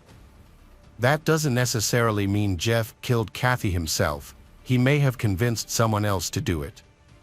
The police discovered a third dog locked in one of the rooms, which was unharmed. This was peculiar, especially given the serious injuries of the other 2 dogs belonging to the Kathy. Did the criminal truly hate her to the extent that he chose to ruin everything she cherished? The police needed to find answers to these questions. In the meantime, one of the police was questioning Jeff's mistress, Joy Steele, at the location of the incident. Joy shared her and Jeff's future plans. They planned to move away after a while Jeff planned to quit his job. Joy had a solid alibi. Joy, who was apparently working at a restaurant during the time of the murder, was present, and multiple people could confirm this. In addition, Joy had no injuries on her body. Although the suspicious couple could not have been directly involved in the murder due to their alibis and their lack of injuries, the police have not ruled them out as suspects given the serious circumstances surrounding the crime. They had a strong motive for their plan. The investigation into the crime and the hiring of the killer continues, with the police focusing on identifying potential enemies or those who may have wanted to harm Kathy. However, Kathy's friends and relatives have been unable to identify any enemies, with the exception of her husband. That same day, another suspect emerged. Jeff had another mistress named Lisa. A few weeks before the murder, Lisa's husband, Ray, discovered them together when he came home early from work and found Jeff shirtless on the couch. This confrontation led Ray to kick Jeff out of the house. The next day, Ray calls Lisa and threatens to kill Jeff if he continues with Lisa. Ray emerged as a potential suspect due to his violent nature and apparent motive. However, the situation raised questions about the Kathy. Why did Ray kill Jeff's wife? She had not harmed him and was actually the victim in the scenario, just like Ray. Despite this, Jeff continued to blame Ray. He believed that Ray had gone to the house to carry out his threat against Jeff, but Jeff was not home at the time. It is also possible that upon arriving at Jeff's house, Ray was in danger from Jeff's wife and dogs, so Ray felt compelled to kill her and the dogs. However, this motive does not fit with the extreme violence the killers showed towards Kathy. Her injuries were extremely brutal, suggesting that this was not a random crime, but an act of deep hatred. The police then turned their attention to Lisa, the second lover. Despite her husband's threats, she remained in contact with Jeff. Cell phone records confirmed that they frequently called and texted each other, including at the time of the Kathy's murder. Lisa and her husband Ray were both investigated, but they had solid alibis and were eliminated as suspects. However, the police decided to track the geolocation data of the lovers' mobile devices to gain more details. The call between Lisa and Jeff took place just minutes after the murder. Jeff's cell phone was found near his home, and Jeff was not at work at the time, contrary to what he had previously said. Additionally, Jeff's dog was unharmed, which seems more than just a coincidence. Forensic experts conducted a thorough examination of the animals. They collected DNA samples from the dog's muzzle and paws. Notably, the stains found on Jeff's dog were identified as palm prints. Blood samples taken from the scene were confirmed to belong to the Kathy, indicating that the perpetrator was in the hall with the dog after the attack on Kathy, during which she was injured or possibly killed. Police suspected that the killer's DNA might be on the animal's muzzles and paws. However, the investigation disproved this theory, revealing that the blood was not human, but believed to be from dogs that may have been fighting each other. By analyzing all the new information, police were able to piece together a clearer picture of the events that occurred on that tragic day. Someone entered the house and discovered Kathy along with her 3 large dogs. The attacker hit the woman in the head with a heavy object. 2 dogs were present, also seriously injured and later died. And they did not attack the attacker. They endured the blows without defending themselves. The 3rd dog also did not confront the attacker. Instead, the 3rd dog focused on protecting the other 2 dogs. This behavior aroused suspicion. The police consulted dog handlers for insights. Experts suggested that the dog's lack of resistance indicated they were familiar with the attacker and viewed him as a friend. This familiarity explained why they did not confront him but instead appeared to bite each other. Police found bite marks on the dogs, leading them to conclude that only Jeff, the owner of the surviving dog, could have attacked Kathy. Additionally, geolocation data indicated that the Jeff was near the house, which supported their suspicions.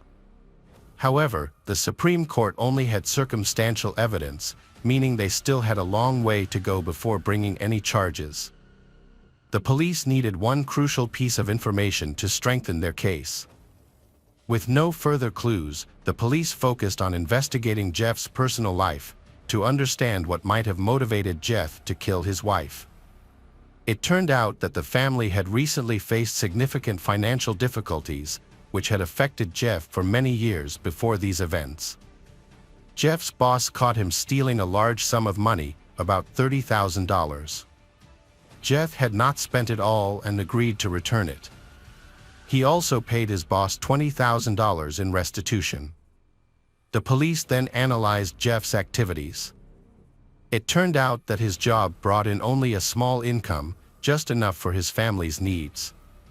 He also spent money on his mistress.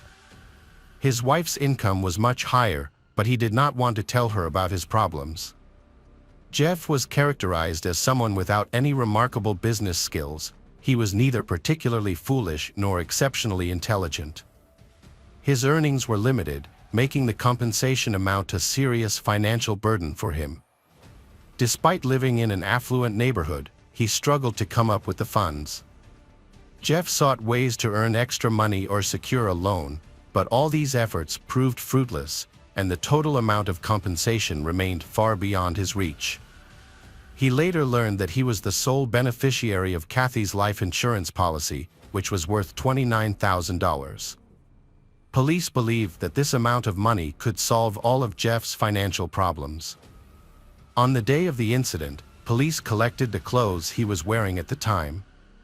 However, forensic experts conducted a quick test and found no blood or DNA from Kathy on his clothes. The suspect was wearing dark clothing, making it difficult to detect any blood stains. The experts meticulously studied every millimeter of the items using a microscope with 60,000 times magnification. Inside the jeans, they discovered several small red drops, which the forensic team identified as blood. This blood had seeped deep into the fabric fibers, suggesting that it was from high-velocity splashes. This evidence was consistent with the nature of the injuries sustained by the Kathy. DNA testing confirmed that the blood belonged to Kathy. The police were further surprised when they examined Jeff's other belongings. They found a gold earring embedded with a diamond in one of his trouser pockets, which he had claimed was stolen during an attack. This indicated that he likely staged the scene and hesitated to dispose of the item to avoid being caught at a pawn shop. To strengthen their case in court, the police needed to find the murder weapon. Despite their best efforts, the police were unable to find the weapon. It took the prosecutor's office 2 months to establish a clear connection between the killer and the victim. During this time, an employee of the company where Jeff worked discovered a hexagonal crowbar on the roof of the building. The tool was standard equipment on the company's tow trucks and was available to all employees. What made the crowbar suspicious was the significant amount of blood found on it. The employee promptly notified the police of the discovery. Jeff claimed that he had lost his crowbar and was unable to provide it to the police. This raised suspicions that the bloody crowbar belonged to him and may have been hidden as the murder weapon. The crowbar was sent to a laboratory, where experts compared it to the injuries found on Kathy's head. They concluded that the shape of the tool matched the impact marks. Additionally, the blood found on the crowbar was confirmed to be Kathy's through analysis. Jeff was arrested and charged with premeditated murder. Friends knew he had often complained about his troubled marriage. He claimed that Kathy couldn't manage household chores, which made him angry. However, he overlooked that she was the one supporting the family financially and covering their travel expenses, leaving her little time for housework. Jeff's car was always cluttered with garbage, yet he continued to blame Kathy.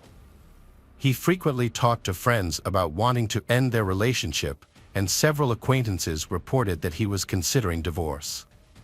Kathy was unhappy in her marriage to Jeff due to his betrayals and chaotic lifestyle, which she knew about. She often vented her frustrations to friends but couldn't bring herself to leave him because she loved him deeply. Despite her unhappiness, she stayed with Jeff, trying to tolerate his behavior. For Jeff, murder seemed like a better option than going through a divorce.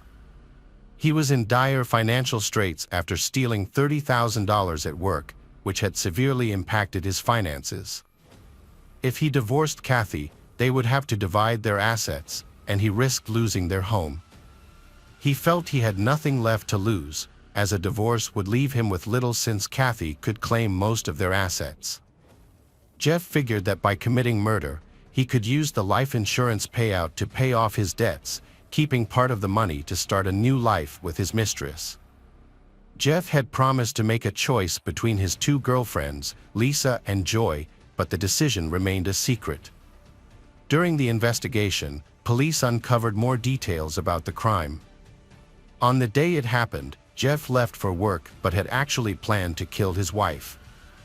He drove a tow truck to a gas station, pretending he needed to fill it up. His absence from work was noted, and during that time, he returned home to wait for his wife to return.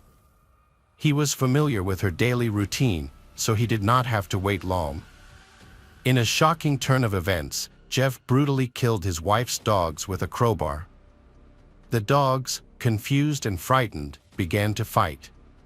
To stop the chaos, Jeff hit each dog on the head and then took his pet, Netarunu, into a room and locked the door. After the incident, he removed his wife's diamond earrings, intending to make it look like a robbery. He discarded some of his clothes, taking off his shirt and shoes, but he kept the jeans he wore during the massacre, likely overlooking the bloodstains on them. This oversight allowed forensic experts to find tiny drops of blood on the jeans, linking him to the crime. His lover called him while he was near his home, which revealed his location on the phone. When he arrived at the station, he attempted to dispose of the crowbar used in the attack, but did so carelessly, simply throwing it onto the roof of a utility building and not washing it. He believed the tool would never be discovered. Jeff was convicted of premeditated murder due to financial difficulties he thought he could overcome by collecting life insurance from his wife's death. Prosecutors presented substantial evidence linking him to the crime scene, the murder weapon, and the victim. His fingerprints were found on the crowbar, along with Kathy's blood on his clothing. He had attempted to stage a robbery and failed to completely conceal the earrings that were believed to have been stolen. Several people testified about domestic problems. Kathy still hoped to reconcile with her husband, despite being devastated by his betrayal. She truly loved him and was undaunted by his financial difficulties. What she craved most was love and understanding. Unfortunately, Jeff did not want to rekindle their relationship. Instead, he planned a murder that he believed would net him $29,000. It is suspected that Joy, one of Jeff's lovers, knew of his intentions. Jeff promised her a future together, on the condition that she pay off the debt he would incur from his crimes. During the hearing, the defense attempted to portray Jeff as a model husband and a good person, but no witness could reliably substantiate this claim. Jeff had never been a hard worker and showed little interest in his work. He had no motivation to do anything else and did not have a positive reputation in his family life. He was not a good husband, as he had a history of infidelity that his late wife knew about. His lifestyle was well known to friends and family. But it was his wife who suffered the most. When Jeff's efforts to build a better image failed, his attorney changed tactics. He began looking for weaknesses in the prosecution's case. However, the prosecution's strategy was well rehearsed and backed by substantial evidence, leaving little room for debate. The defense argued that Jeff was not the only possible suspect in Kathy's murder, claiming that the police had focused too quickly on him without fully exploring other potential suspects. In fact, police and the prosecutor's office had interviewed dozens of people and considered multiple suspects. Each suspect was thoroughly questioned, allowing police to eliminate those who did not fit the evidence. The prosecution argued that the attacker had two motives. First, he hoped to solve his financial problems through a life insurance policy. Second, he wanted to get rid of his troubled wife so he could live with one of his mistresses. Additionally, he sought to avoid the risk of losing his assets or having to divide his assets in a divorce. The prosecution also argued that Jeff's mistress, Lisa, knew about his plans. She supported him and was waiting for the call to hear about the progress of the crime. Her indiscretion led her to call Jeff, which provided the police with a vital clue. Investigations were conducted to determine whether the mistresses were involved in planning or organizing the crime, but the results were negative. However, it is clear that they supported the Jeff, even though they should have reported his bad intentions to the police to prevent the murder. Ultimately, no evidence was found to prove the lovers' guilt or involvement, so they faced no consequences in court. In September 2006, Jeff Lamb was convicted of premeditated murder and sentenced to life without parole. As the verdict was read, Lisa wept uncontrollably in court. Kathy's family believes the court's ruling was fair. In Kathy's mother's opinion, Jeff should rot behind bars for the rest of his life. Welcome back, mystery lovers. today's case is going to keep you on the edge of your seat. The case of Catherine Gowing. Catherine Gowing was a 37-year-old veterinarian from Ireland who had a passion for traveling and nature. One of her favorite places was the outskirts of Wales in the UK. Mold, a small town in North Wales with a population of around 10,000, is known for its restaurants, pubs, markets, and shops. It was in this town that Catherine lived. Born in 1975 into a large farming family, she was one of the youngest daughters. Her father dedicated his life to agriculture while her mother worked as a teacher. Throughout the long summer holidays, the family would work together on the farm, cultivating a strong work ethic in their children. As a result, the children eagerly participated in farming activities from an early age. Catherine always dreamed of becoming a veterinarian, so she loved working with the animals on her father's farm. The beautiful countryside captivated her, deepening her affection for rural life. Moving to Mold aligned perfectly with her desires. Catherine dedicated herself to her studies, graduating from St. Brandon's High School and then attending community college in Barry. Not only was Catherine a dedicated student, but she also excelled academically, particularly in the natural sciences, where she ranked third in the country based on her exam results. This achievement led many to believe she had a promising future ahead. After completing her secondary education, she pursued her dream of studying veterinary medicine at the University of Budapest in Hungary.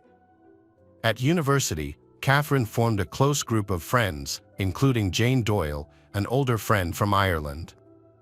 They shared a deep understanding. Together, they spent their free time studying, relaxing, and attending social events, all while pursuing their shared passion for veterinary medicine. After graduating as a vet, Jane found a job at a veterinary clinic in Mold, North Wales, and moved there. She then recommended Catherine for a vacancy when it became available. From the moment of interview, the clinic staff were attracted to Catherine. With her cheerful, positive attitude and high level of expertise, she demonstrated a strong passion for working with animals, winning the trust of everyone. Catherine was an outstanding psychologist, which allowed her to connect easily with the owners of her animal patients. These qualities quickly made her one of the most popular veterinarians in the city. The girls fell in love with their new environment, but since they didn't own any property, the veterinary clinic provided their accommodation, which they weren't particularly fond of. To reduce expenses, they decided to rent a house together in a nearby village called New Brighton, just a 10-minute drive from work. The year 2012 marked the peak of Catherine's and Jane's lives. At that time, Catherine was 37 years old and had been working at the veterinary clinic for a year and a half, building a strong reputation. She was attractive and charming, and her soft Irish accent attracted many men. However, she wasn't interested in starting a family yet and remained focused on her work with animals. Even when she agreed to go on dates, those relationships usually didn't last long. In October, Jane planned a weekend trip to visit her family and asked Catherine to cover her shifts at work for a few days. Jane expressed that she not only wanted to visit Ireland but was also considering the possibility of moving back permanently to care for her elderly parents. Understanding this need, Catherine agreed to help. On October 12, 2012, the day Jane was set to leave, Catherine finished her work shift at 8 p.m. as usual. She then went to a nearby store to do some shopping. CCTV footage captured her at the store entrance at 8:06 p.m. At that time, Catherine was wearing blue jeans and a brown zip-up jacket, and she carried a bright brown bag across her body. She spent about 30 minutes shopping in the store. After she was seen on camera in different departments, she was recorded again as she left, carrying a plastic bag and a pizza box. This was the last sighting of her. Since the woman lived alone, her disappearance went unnoticed at first. The following Sunday, October 14th, Catherine was scheduled to meet a work colleague for lunch, but she never contacted him. She didn't show up and ignored his attempts to reach her. This worried her friend, who had known Catherine for a long time and found her sudden silence unusual. Initially, a coworker assumed that Catherine was just sick and resting at home. The situation became urgent when Jane returned from Ireland on Sunday evening and discovered that Catherine was not home. Her car was also missing, and strangely the front door was unlocked. Jane searched the house for any signs of her friend's location but found nothing.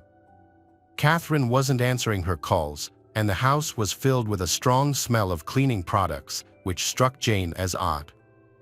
She also noticed that Catherine's personal items, like her car keys, handbag, wallet, and mobile phone, were missing. Jane assumed that Catherine had gone home for the weekend as planned. Exhausted, Jane went to bed despite not having slept well and knowing she needed to wake up early for her shift. She felt confident that Catherine would reach out to her in the morning, and perhaps they would see each other at the veterinary clinic where Jane worked. Jane woke up and looked around her house again, but there was still no sign of her friend. Her calls and messages to Catherine went unanswered. She then went to work, hoping to find her there, but Catherine didn't show up at the clinic. Instead of being angry about her absence, the clinic management was worried. They knew she hadn't been in touch since Friday when she left work. During that time, a few people received a brief text message from her, which surprised everyone because it didn't sound like her usual style.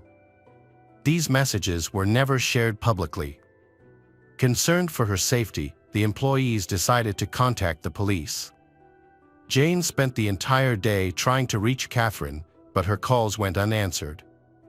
After finishing work, she went directly to the police station to report Catherine's disappearance.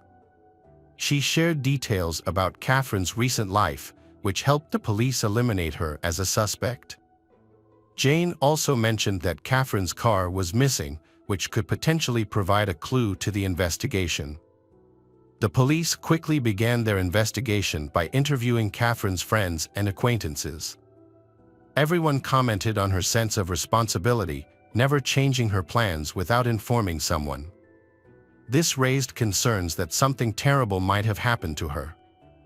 Police obtained surveillance camera footage that showed the Catherine's movements from the veterinary clinic to a nearby store. After she left the parking lot, her trail went cold, making it impossible to track her any further. Catherine's parents, who live in Ireland, were promptly informed of the situation. They mentioned that their daughter had not visited them over the weekend and that they hadn't seen or heard from her in several days. Catherine's sister-in-law flew in from Wales to assist the police in the investigation and the search for Catherine. Immediately, they turned to the public through the media to gather any information about her. Unfortunately, no useful information was received. No information was received until October 16th. During this time, police believed that the Catherine might have been a victim of a crime. While no blood stains were found, but police did discover fresh male DNA on her bed linen during an inspection of the victim's house. They also found a piece of cloth tied around the bedpost. It appeared that someone had come to see her while her friend was away, tied her up, and then had an intimate encounter with her. Forensic experts discovered evidence at the scene and sent it to the lab for analysis. On the evening of October 14th, while Jane was trying to contact Catherine, she received a call from Clive Sharp, Catherine's then 40-year-old boyfriend. They had argued shortly before Catherine went missing. And now Clive wanted to attract Jane's attention and buy her a present. However, Jane did not answer his phone. Before this incident, Catherine and Clive had been dating for several months. Clive, who worked as a sales consultant, lived about 150 kilometers away from Jane and Catherine's home. Despite the distance, he frequently visited them. Catherine met Clive through a dating app, and Jane was already acquainted with him. Clive often spent time at their house, but Catherine felt uncomfortable around him and preferred to leave whenever he arrived. This information reached the police, prompting them to investigate Clive's background more closely. The day after Catherine was reported missing, the police arrested Clive Sharp on suspicion of her murder. At that point, however, the investigation lacked both Catherine's body and any concrete evidence against him. Charges could not be brought against the man, so police couldn't detain him for long without evidence. However, they did obtain permission to search his car and collected material for DNA analysis, which was sent for examination. At the same time, police gathered information on the main suspect in the veterinarian's disappearance. At the same time, the police gathered information about Clive. They checked his police record. Clive has a criminal record. Despite his charming appearance, he spent 14 years in prison. His crimes were mainly sexual assault. He was first convicted of such acts at the age of 16, when he sent obscene letters and was aggressive towards a number of girls. At 17, he was sentenced to 3 years in prison for rape after attacking a 15-year-old girl and threatening her with a piece of glass. After his release, it seems that Clive tried to turn his life around. He went into hiding for a while, got married, and had a daughter with his wife, Gillian. For many years, he remained off the radar of police and was not involved in any reported crimes. However, his attempts to build a normal family life did not last long. Gillian died of drug addiction. This may have had a huge impact on him. In 1995, at 26, Clive was imprisoned again for sexually assaulting his friend's wife, receiving a 5-year sentence. Just a few months after his release, he was incarcerated once more, this time for a more serious crime. He attacked a woman, bound her, raped her, and threatened her with a knife, resulting in an 8-year sentence. Remarkably, he was granted parole after serving just 5 years. In 2003, he was released and remarried. By 2011, he had ended a previous relationship and was now in a tense relationship with his girlfriend, Catherine Gowing, who had gone missing. The police found this suspicious coincidence. As a result, Clive Sharp became the prime suspect and was arrested. While in prison, he attended a specialist program designed to help sex offenders control their urges. In this program, he publicly detailed his disturbing behavior, including tying up women and threatening them. After committing the violence, he envisions 2 outcomes. He will lose interest and release the victim, or he will fantasize about killing them, envisioning scenarios in which he strangles or drowns them. The program was discontinued in 2017 after convincing evidence that it did not help solve the problem of sex offenders. While in prison, Clive claimed he had an alibi for the time when Catherine disappeared, saying he was visiting relatives. Interestingly, his daughter and her stepfather supported his claim, stating they saw him that weekend and he appeared calm. However, this did not rule out the possibility that Clive could have harmed Catherine. He could have attacked her, disposed of her body, and then gone to visit his relatives. The police examined this information for inconsistencies in Clive's story and increased their scrutiny. They soon discovered that Clive Sharp was lying. DNA test results from Catherine's bed showed a 100% match with samples taken from Clive. This indicated that he had sexual intercourse with Catherine. No one believed that the encounter was consensual. Catherine had disliked Clive and actively avoided any communication with him. The search for Catherine continued, but hopes of her safe return were slim, especially after Clive revealed he had violent fantasies. Just 2 days later, a couple walking near the abandoned Pin Flame Quarry, just a few miles from Catherine's home, discovered the burned-out car. They quickly called the police. Although the car was badly damaged, the police were quick to confirm that it belonged to Catherine. By this time, news of Catherine's murder had spread throughout the community. However, no body was found in the car, and no further evidence of what had happened had emerged. As a result, many had given up hope of finding Catherine alive. Meanwhile, Clive Sharp continued to deny any involvement in her disappearance. On October 19, the prosecutor's office concluded that they had enough evidence to charge him with Catherine's murder. Even without a body, preparations began for a long and contentious trial, with the prosecution attempting to gather all available evidence. The investigation into Clive's guilt and the search for her body is ongoing near Catherine's home, where her burnt-out car was discovered.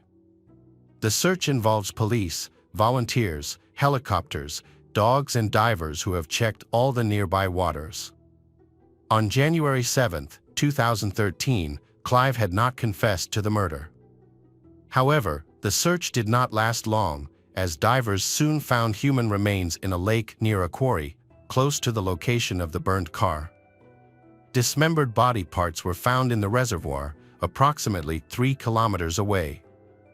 All of the remains were sent to a laboratory for testing. Experts determined that the body parts belonged to Catherine. Unfortunately, as some body parts were missing, the cause of death could not be determined. After an extensive search of the reservoir, no further remains were found. The parts that were found were sent back to Ireland for Catherine's family. Catherine's funeral was held in County Offaly, Ireland, where her family received support. Clive Sharp's trial began on January 14, 2013. Unexpectedly, he confessed to his crimes at the outset of the trial, on the advice of his lawyer, which significantly accelerated the proceedings. However, this was not because he felt remorse, but because he had little choice, as the prosecution had overwhelming evidence against him, including DNA and the cloth used to bind the victim. While the prosecution presented a detailed account of the harrowing events, Clive remained evasive and did not fully explain what transpired in the house. According to the prosecutor, on October 12, 2012, Clive broke into Catherine's home while she was alone.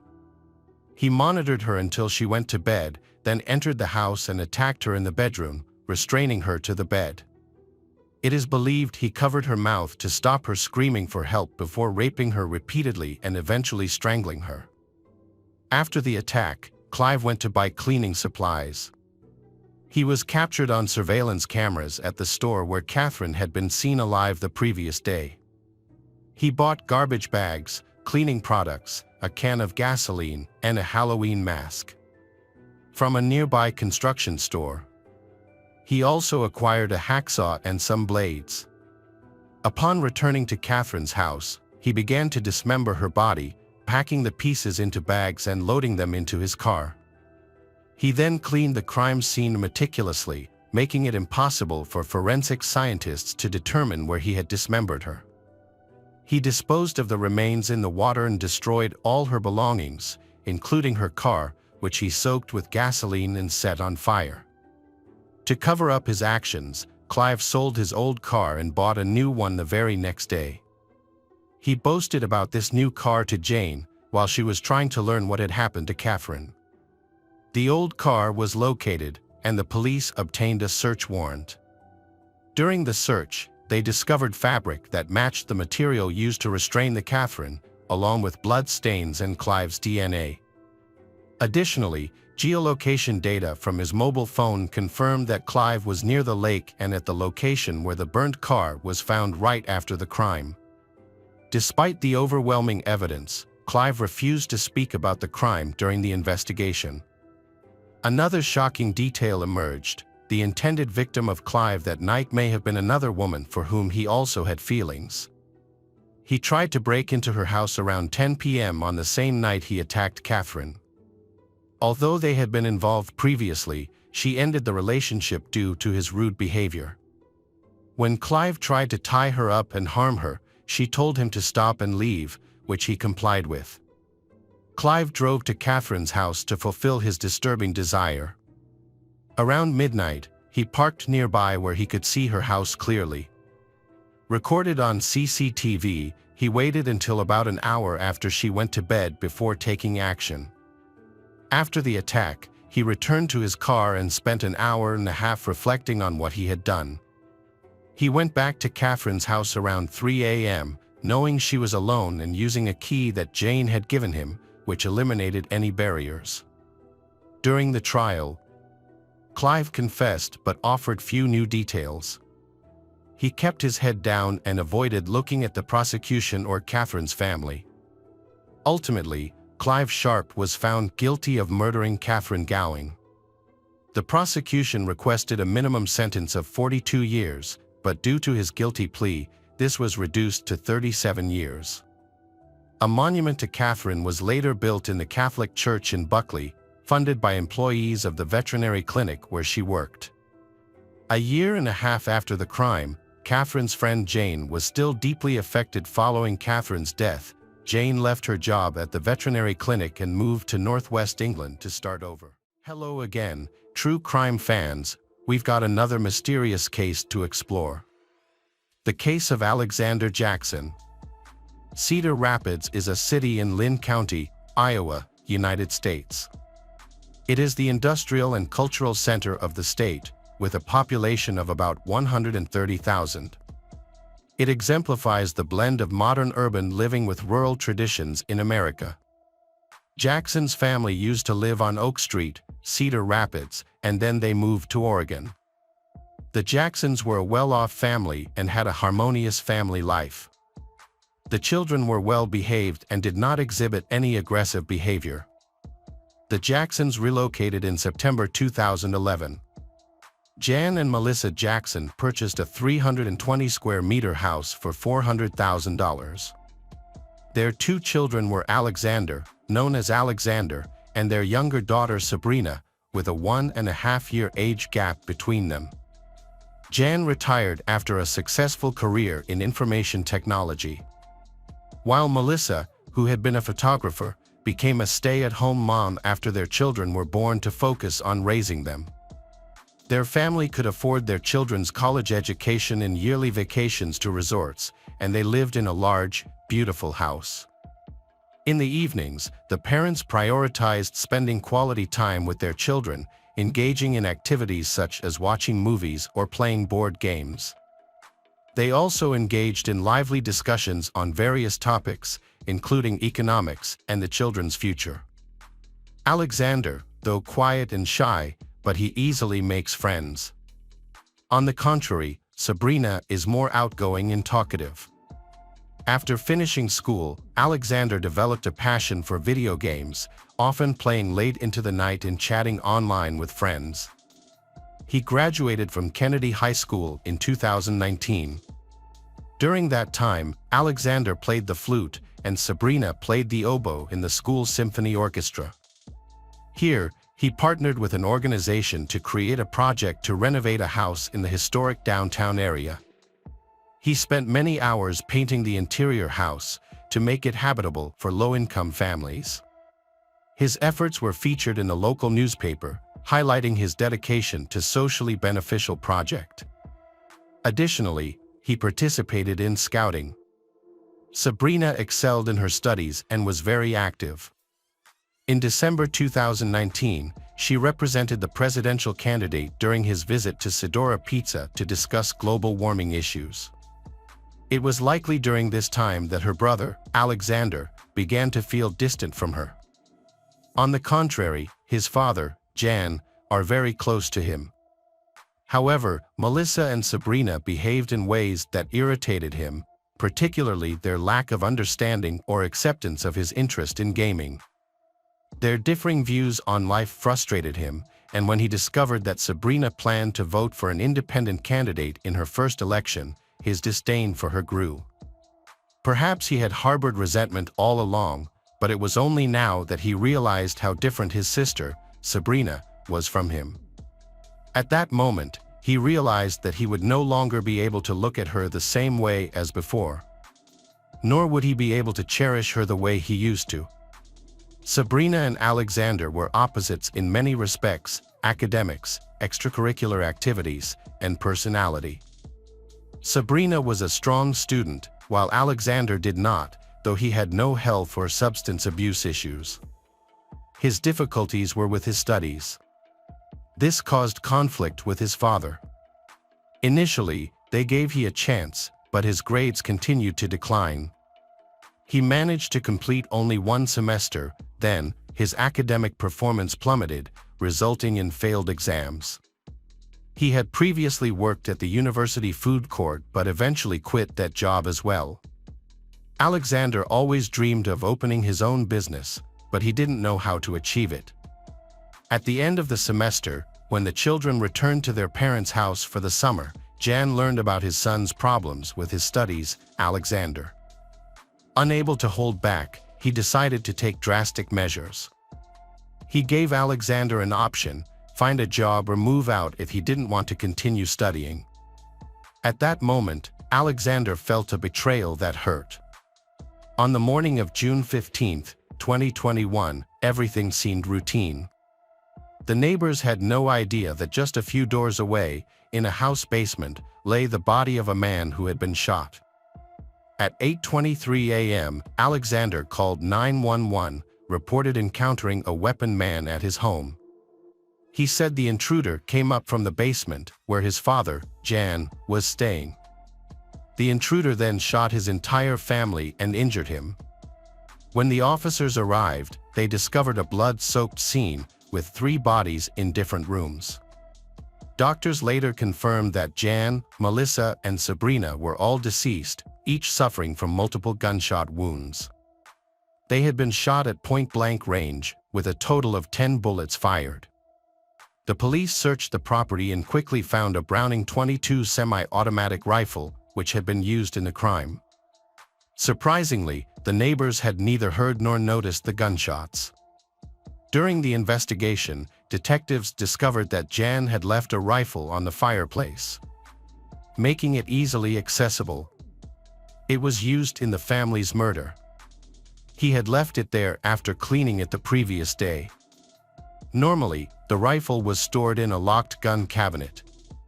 It is believed he was taking the stairs to the basement when he was shot. The killer then shot him 2 more times in the head.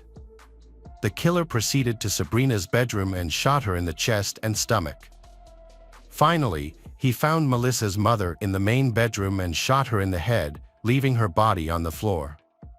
Alexander described the attacker as a dark-skinned man, wearing green sneakers and black clothing. During the investigation, investigators found no signs of forced entry and no valuables were missing. The shooter's motive and method of entry into the house remained unclear. Investigators quickly questioned all the neighbors and collected CCTV footage. Reviewing the footage revealed that no one entered or left the house, caused many doubts about Alexander's testimony. The house was isolated, located on a hill with only one access road. Behind it were bushes that police thoroughly searched, looking for a hidden escape route for the attacker, but found none.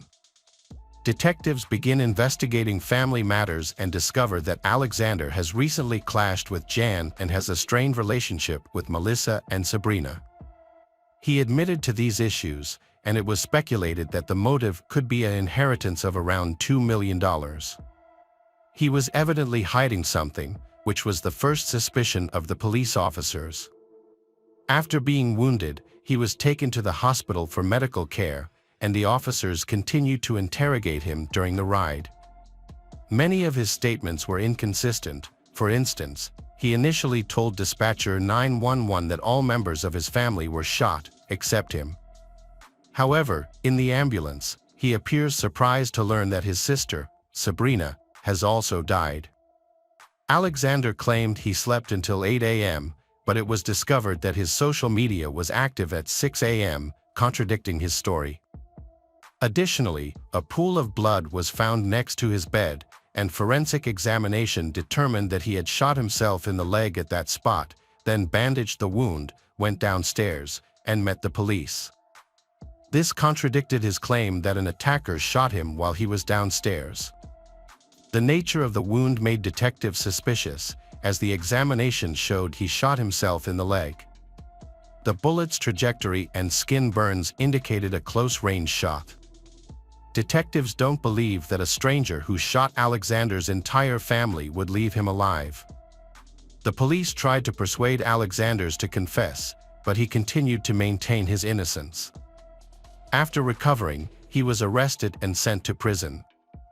Bail was set at $3 million, but he did not have that much money and remained in custody.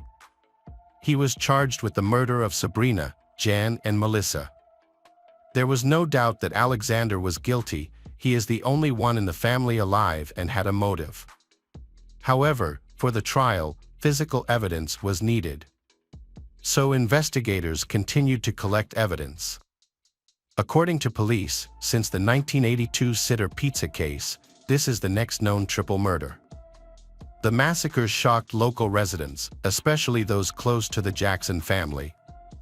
Their family has lived peacefully in their suburban home for 10 years, and everyone has always felt the family is very united. Part of the trial was conducted via online video because Alexander was recovering from injuries, but he later appeared in court. During the video, he was seen using crutches. The initial investigation focused on the gun used in the murder, which had 3 fingerprints on it. One of them was a fingerprint of the left palm, completely intact and matching Alexander's fingerprints. The second fingerprint is the fingerprint of the right palm, slightly blurred, also matching his. The third fingerprint was too blurred to be recognized. Fingerprints on the rifle suggest it may have been cleaned after killing the Jackson family. Alexander then picked up the gun, pointed the barrel at his feet and shot himself, leaving fingerprints that he did not wipe off. According to experts who spoke at the trial, this rifle has a very special loading and firing mechanism. Even experienced weapons experts have to spend a lot of time and effort to fully understand this type of weapon. The chance that a random burglar, who somehow avoided all cameras, could enter the house, figure out how to use the rifle, load it, and shoot 3 people was extremely low. That seems hard to believe, especially since Alexander is a good shot. He learned to shoot as a scout, and his father also taught him at the shooting range using that exact rifle. Law enforcement officers inspected the house's doors. It was a large residence with multiple entrances and exits, but police found no signs of forced entry at any of the entrances. Only the family members had keys to the house. The prosecution presented its version of incident as follows: Alexander had an argument with his father, Jan, about his academic problems. As a result, Jan told him to either move out or get a job. At that time, he had only $30 in his account. He had nowhere to go and didn't want to work, which became his motive for murder. He noticed that the rifle was easily accessible and saw this as his opportunity. In a fit of anger, he attacked and shot January, fearing that the rest of his family, Melissa and Sabrina, might witness his crime. He killed them too to eliminate any witnesses. He staged a fight, shot himself, and then called 911, claiming that a stranger with a rifle was responsible. The prosecution argued that his fabrication of the robbery story showed he had malicious intent, and he carefully planned it, aiming to avoid responsibility for the murder. The defense argued that these were mere assumptions, not backed by solid evidence. Many witnesses, including neighbors, testified that none of the family members were violent. They had no issues with alcohol, drugs, or mental health. They were all known to be friendly and welcoming. The family has never been in trouble with the law. Many people disagreed with the police's theory that Alexander killed his relatives. Despite some disagreements, but he had no strong motive to harm his family. The lawyer highlighted that he had no history of mental illness or violence. He hasn't had any problems with the law, not even minor infractions like parking tickets. Alexander consistently denied killing his family. He claimed he was shot in the leg by a masked intruder while struggling to get the rifle back. At the time of the incident, Melissa was 68, Jan 61, Sabrina 19, and Alexander was 20 years old. On March 3, 2023, Alexander Jackson was found guilty of the first-degree murder of his family. He was sentenced to 3 life sentences, one for each family member he killed. According to the jury, the court denied him parole. He is under surveillance due to the high risk of ending his own life. This is a common practice in prison for new inmates with life sentences. His defense team immediately filed a motion to request a new trial, but their request was denied. Hi everyone, thanks for returning. Let's unravel another horrible case. The case of Riley Whitelaw. Riley Whitelaw was born on January 20th, 2005 in Colorado Springs, El Paso County, USA, the only child of Courtney, a single mother. From an early age, Riley demonstrated kindness, empathy, and respect for others. Her bright smile brought warmth and joy to everyone around her. Riley loves to draw and wants to learn to play the guitar. After attending the Air Force Academy, she proved herself to be an excellent student. Among her classmates, she was known for her calm demeanor, confidence, and leadership skills. When Riley was a teenager, her mother met a man named Chris Johnson. Their relationship quickly developed into love, leading to the decision to marry. Riley, who always wanted the best for her mother, did her best to adapt to the changes Chris brought to their home. Chris, who never had the opportunity to be a father, welcomed Riley with open arms and treated her like his own daughter, expressing that he felt lucky to be a part of her life. In 2021, Riley is 16 years old, she is more mature, and gets a part-time job at a branch of an American company that operates the second-largest pharmacy chain in the country. This pharmacy not only sells medicines and healthcare products but also provides photography services. Riley only works 2 days a week because she still has to continue her studies. Despite her busy schedule, she feels happy and enthusiastically accepts the challenge. At first, everything goes smoothly. Riley enjoys her job and always completes her tasks. She quickly gains the appreciation of customers and builds good relationships with her colleagues. Among Riley's co-workers is a man named Joshua Johnson. Not much is known about his background, but he is in his 30s and has just been released from prison. The appearance of Riley, a young girl at the pharmacy, changes his life. Joshua, who is withdrawn and hot-tempered, is Riley's complete opposite. Despite their differences, Joshua develops feelings for her. Everyone around him notices this and realizes his unusual intentions, considering Riley's age. However, he insists that he will wait until she is an adult before asking her out. Joshua cannot hide his feelings for Riley for long and begins to show his attention to her, trying to win her over. He eventually openly confesses his love for her.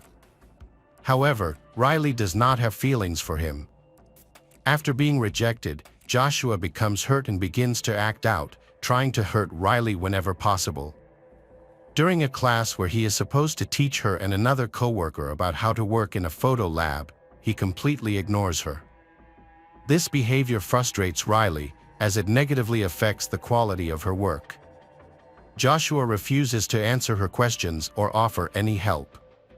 Initially, Riley was upset and often reflected on Joshua's behavior toward her, wondering what she had done to deserve such negative treatment. However, over time, Joshua crossed the line. First, he touched her inappropriately, and then he slapped her. Riley felt both angry and offended by these actions. She realized that Joshua was invading her and her personal space. Riley chose to speak up about the incident. Gathering her courage, she informed the pharmacy manager, Justin Sunni, about what had happened. Justin helped to remind Joshua. Joshua remained silent and pretended to understand. Nothing else was done to protect Riley. Not wanting to worry her mother, Riley decides to keep the meeting between her, Joshua, and her manager Justin a secret. However, she still shared with Courtney the impact Joshua's behavior had had on her. For a while, they barely worked together, and Riley tried to forget about the incident. However, when she decided to increase her hours, she found herself scheduled to work the same shift as Joshua. In early 2020, she met Jacob Lee, who was 2 years older than her. As their relationship developed, they decided to date. Suddenly, Jacob decided to work part-time at the pharmacy, just like Riley. In early spring 2022, Jacob started working, allowing them to spend more time together. Like Riley, Jacob quickly became friends with all the employees, except Joshua. Although there were no major conflicts between them, Joshua always seemed uncomfortable whenever they had to work together. Jacob wasn't the only one who noticed. The second manager, Crystal Ismail, also noticed that Joshua was jealous of Jacob because he was Riley's boyfriend. Joshua saw Jacob as his rival. Joshua still didn't give up on his love and continued to try to get closer to Riley. Feeling frustrated by his harassment, Riley finally asked for a change in her working hours.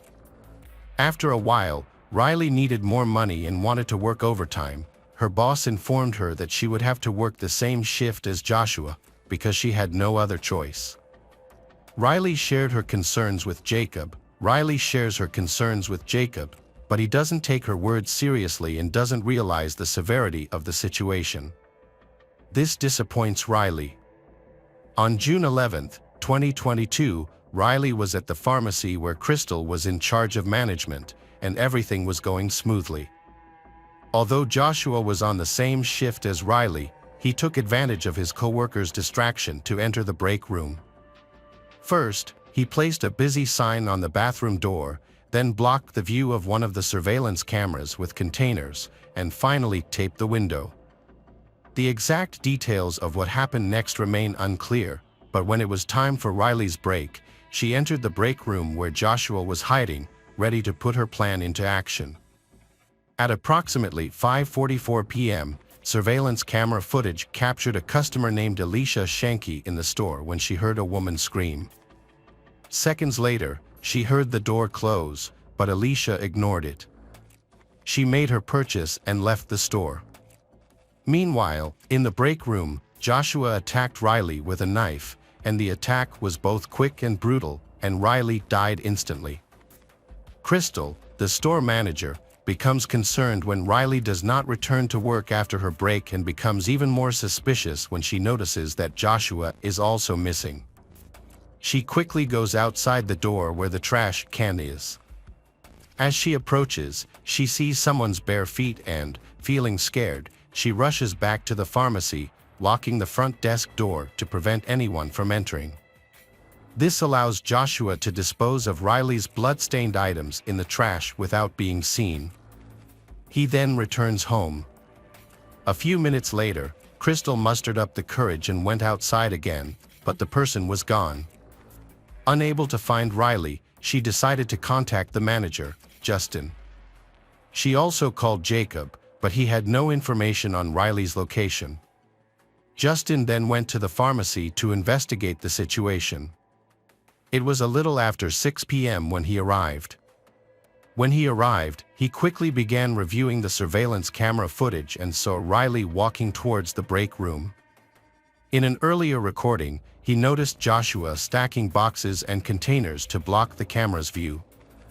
Justin walked into the break room, quickly opened the door, and turned on the lights. He was horrified to see blood everywhere. And in the corner of the room, he found Riley's body. Shocked, Justin called the police at 6:05 p.m. 10 minutes later, officers arrived at the pharmacy, where they discovered Riley's body. She was found on the floor with her badge and headphones nearby. In addition to the severe neck injury, she had suffered several other injuries. Alicia, a customer at the pharmacy during the day, passed by the scene that evening and noticed police and patrol cars. She stopped to report the screams she had heard earlier. Police officers Steve Alonso and Mike Lee began their investigation. Meanwhile, someone informed Riley's mother, Courtney, of the tragic news. The distraught mother rushed to the pharmacy and was stunned when she arrived at the crime scene. When asked by police if she knew anyone who Riley's enemies were or who might have committed such an act, Courtney did not remember Joshua. She believed her daughter was the victim of a robbery and did not know that her daughter was actually murdered by a coworker. Police collected evidence at the crime scene and sent the body for forensic examination. The Riley had 42 stab wounds, and there were similar injuries on her hands, suggesting she attempted to defend herself. Experts concluded that she died from a lack of oxygen. Joshua fled the city early in the morning but was stopped by a patrol officer as he headed toward the New Mexico border.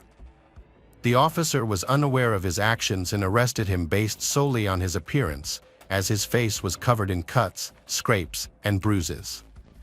When asked about his injuries, Joshua claimed that he had been attacked in a store in Colorado Springs. However, when the patrol officer contacted Colorado Springs police, they discovered that Joshua was actually the suspect in Riley's murder and not the victim. Afterwards, he was arrested and brought back to the city. Currently, the pharmacy's representatives are not making any statements to the media. Police have denied permission to share information that might disrupt the ongoing investigation. The pharmacy has closed its doors and is no longer serving customers. Nearby, the community has set up a makeshift memorial for Riley, adorning it with numerous flowers, letters, and gifts from those who are grieving. Joshua admitted during his initial police interview that he was in love with Riley. He admitted to being in the break room with her but claimed that the incident was accidental. This confession led police to identify him as the person who had been near Crystal at the dumpster.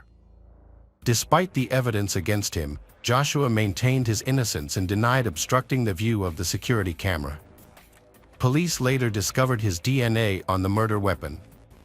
After obtaining a court warrant to search his home, they found a black hoodie with blood and traces of DNA belonging to Riley. Joshua was charged with first-degree murder and held without bail in El Paso County, with his trial scheduled for June 2022. Riley's funeral was held on June 23, 2022. Her mother received many letters of support from classmates, pharmacy customers, and others. On November 15, 2022, Joshua pleaded not guilty to all charges at his preliminary hearing. The trial was originally scheduled to begin on March 6, 2023, but the defense requested additional time to prepare and requested that Joshua undergo a mental health evaluation to determine whether he was competent to stand trial. As a result, the trial was postponed. The evaluation later determined that Joshua was sane. He remains in custody at the El Paso County Jail, with bail set at $10 million. In late September 2023, after all attempts to postpone the trial, Joshua finally appeared in court and faced Riley's relatives. On the first day of the trial, the prosecutor explained to the jury that Joshua and Riley both worked at a pharmacy and detailed the events that took place there. The defense maintained that Joshua happened to be at the crime scene. They presented that Joshua entered the break room and found Riley lying on the floor. At that point, he was attacked by an unknown assailant, causing him to flee for safety, despite feeling guilty for leaving Riley behind. However, witness testimonies have made it clear that Joshua's account is incorrect. One of the longest testimonies came from Justin, who discovered the body and was the pharmacy manager that first contacted the police. The prosecutor's office also called Riley's mother, Courtney, to testify. She shared insights about her daughter, describing her as someone who loved to help others. Courtney mentioned that Riley had expressed concerns about Joshua's behavior on several occasions. She recalled one incident when Riley was working with Joshua in the photo services area, where he touched her inappropriately. This led Riley to speak with her supervisors, resulting in her being allowed to change her work schedule. In October 2023, after arguments from both the prosecution and defense had concluded, after an hour of deliberations, the jury reached a verdict. Joshua Johnson was convicted of first-degree murder. The judge expressed gratitude to everyone who contributed to achieving justice, especially the Colorado Springs police. After the trial, some expressed their anger toward Joshua, while others chose to remember Riley as a kind, young girl who tragically lost her life because of his actions. On the podium in the auditorium, there were 3 items: an empty vase, a bag containing 42 purple stones, and a small bouquet of sunflowers. Riley's loved ones had brought these items on purpose. The stones represented the number of wounds Riley had suffered. Each person giving a speech took a handful of stones and put them in a vase. The 9th and final speaker was her mother, Courtney. She wore a jacket with the insignia of the National Guard, where her daughter served. Despite her deep grief, Courtney spoke very strongly that she would not let Joshua, whom she called a monster, take away her love for her late daughter. People admired her for this, considering it her greatest strength. She emphasized that her daughter was never afraid to express her opinion when things were not going well and always confidently led others. At the end of her speech, Courtney placed the sunflowers in a vase containing 42 purple stones before returning to her seat. At the end of the hearing, Joshua Johnson was sentenced to life in prison. Courtney established a memorial fund in Riley's name, which provides scholarships to high school graduates. In the future, Courtney plans to organize charity events that she believes Riley would have enjoyed, including art nights, exhibitions, and running. Hello, crime enthusiasts. Are you ready for another chilling investigation? The case of Lisa Cecilia Harnum. On July 30, 2011, around 10:30 p.m., unusual sounds resembling a woman's screams were heard from the balcony of the 15th floor of a luxury apartment building in Sydney, Australia. Witnesses, confused by the alarming noises, quickly rushed to the building's ground level. There, they discovered a girl's lifeless body who had fallen to her death. Her name was later identified as Lisa Cecilia Harnum. Moments later, a visibly distraught man exited the building, overwhelmed with shock and grief, suggesting it was a tragic accident. Lisa had a passion for dance from a young age and was actively involved in ballet as a teenager. She was well known for her sociable, confident, and energetic personality. In 2005, at the age of 24, Lisa loved to travel and gain new experiences. She grew up in the suburbs of Toronto, Canada. Lisa then moved to Australia.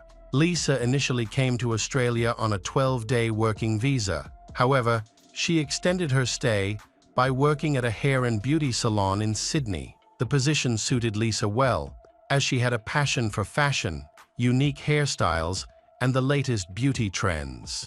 Despite being away from home, Lisa kept in touch with her family in Canada, regularly speaking to her mother. Lisa's family was also supportive of her decision to move and her desire to become an Australian citizen. In 2009, Lisa was looking for a new apartment, and a friend introduced her to a potential roommate, Simon Gattani, who was about 10 years older than her. Simon was a shoe importer, known for wearing expensive suits and living a typical lifestyle of successful Sydney businessmen. He and his business partner mainly imported luxury shoes from the United States and sold them online in Australia for a profit. Initially, Lisa told her mother that the accommodation arrangement was only temporary. She planned to stay with Simon while she continued to look for another place to live. Lisa assured her mother that there was nothing to worry about. Lisa moved into Simon's luxurious apartment on the 15th floor of a high-rise building in central Sydney.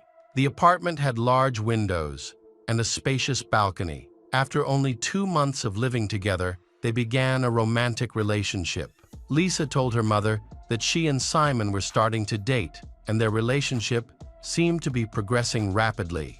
As their relationship progressed, the couple grew closer and became more serious. On Lisa's 30th birthday in June 2011, Simon proposed to her in front of a large crowd at a restaurant, inviting his closest friends and family to witness the moment. However, just 6 weeks later, on the morning of July 30, 2011, Lisa locked herself in the bathroom of their shared home and called her mother in Canada.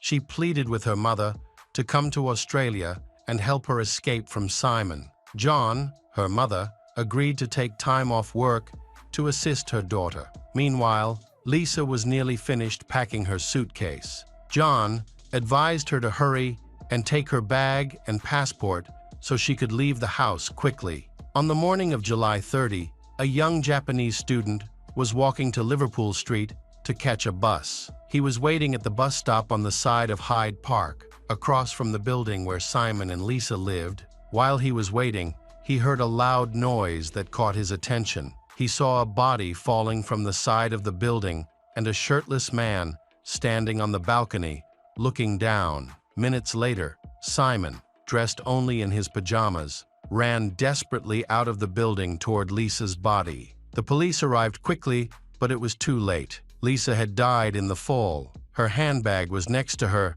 and she was fully clothed, except for one shoe, which had probably come off during the fall. In her pocket, there was a torn piece of paper. Surveillance cameras were installed outside, and at the time of Lisa's fall, there were also cameras operating in the apartment. These cameras recorded Simon, clearly distressed, as he ran out of the apartment. Simon returned to his apartment for a moment, and when he left again, the elevator arrived. Simon informed the police about how to operate the security system and cameras in the apartment, but did not mention the hard drive containing the recording from the time of the incident. By the time the police discovered the hard drive, it was gone. This footage could contain important evidence regarding the cause of Lisa's death. The only camera footage that could be obtained was from a camera pointed at the front door of Simon's apartment. The footage clearly shows Lisa trying to leave, followed by Simon pulling her back inside. This incident occurred before she fell. It is clear that a heated argument took place shortly before Lisa died. Simon also admitted that they had gotten into an argument. Neighbors reported hearing Lisa screaming and pleading for help. One neighbor said they heard a knock on the door, followed by silence. Simon explained to the police what had caused the argument. Lisa had told Simon that she had something to confess. According to Simon, they calmed down and agreed to discuss their problems in detail. Simon then went into the kitchen to make them tea. While in the kitchen, he asked Lisa again about the secret she wanted to tell. At that moment, Lisa ran out to the balcony and Simon followed her. Simon believed that Lisa was putting on a dramatic act to frighten him, which was typical of her behavior. In the past, she had done similar things, like opening the doors of a moving vehicle and threatening to jump out. On one occasion, she actually did jump out, but he was driving slowly at the time. Simon said she ran to the balcony. Unfortunately, Lisa lost her balance and fell off the balcony before she could react. Simon rushed to the edge of the balcony, trying to catch her, but it was too late. He shouted her name, and he attracted the attention of a young student standing below. At first, Simon's account seemed credible, but upon closer examination, some doubts arose about his account. Why would Lisa have carried the handbag if her intention was only to scare Simon? A key witness had observed the tragic incident that morning. Joshua, a witness, was walking in the park around 10 a.m. when he heard strange noises coming from the balcony on the 15th floor.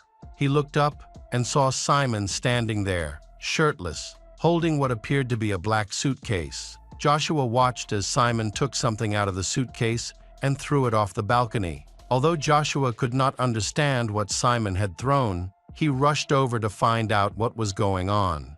When he arrived, he saw a crowd of people trying to help a young woman. He then noticed Simon running towards the crowd.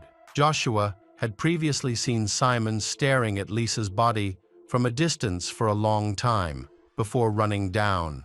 Joshua was working as an editor for the Australian Broadcasting Corporation when he witnessed the incident. He continued to work, but when news of Lisa's death spread online, he realized he had witnessed it and contacted the police to tell them what he had seen. After investigation, the police discovered a letter that Lisa wrote to her mother. The content of the letter said that she thought she loved this man, but he controlled her life too much. In the letter, Lisa expressed that she missed her family and friends. Through the investigation, the police learned that Simon had convinced Lisa to quit her job at the beauty salon and stop attending fitness classes at the public gym. He controlled her daily life. Simon arranged for a personal trainer and set up a home gym for her. Simon even required Lisa to wear simple clothes so as not to attract attention. He asked her to tie her hair back and avoid wearing makeup. Unfortunately, the family only realized how isolated Lisa had become after her death. However, Simon saw their relationship differently. He stated that although he controlled their relationship, he believed it was filled with love and affection. The police later discovered a recording from Lisa's voice recorder just a month before her death. In this recording, Lisa was talking to Simon. She expressed that she only communicated with him and that her entire life revolved around him. She then cried and was confused about how her life had changed so drastically. In addition, the police also discovered that Simon had once written to Lisa, "You should never talk to or look at other men besides me. I have to be the only one for you." 6 weeks before Lisa died, she had shown clear signs that she wanted to end the relationship.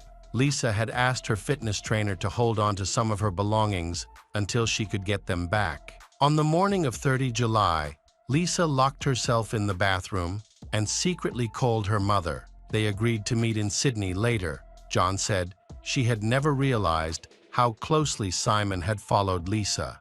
Lisa had told John, her mother, that she found it strange that Simon always seemed to know where she was, but at the time, neither she nor her mother thought much of it. Lisa suspected that Simon was monitoring all of her calls, texts, and emails. In addition, he had installed surveillance cameras in their apartment to closely monitor her every move. A note found in her pocket revealed that she only discovered the existence of these cameras at the last minute. Through the footage, Simon learned about Lisa's intentions to leave him, her interactions with her coach, her conversations with her mother, and her plans to fly to Canada. Simon Gittany was charged with murder by police, and he was initially arrested but later released on bail. He pleaded not guilty in January 2012 and was released on bail until his trial began in November 2013.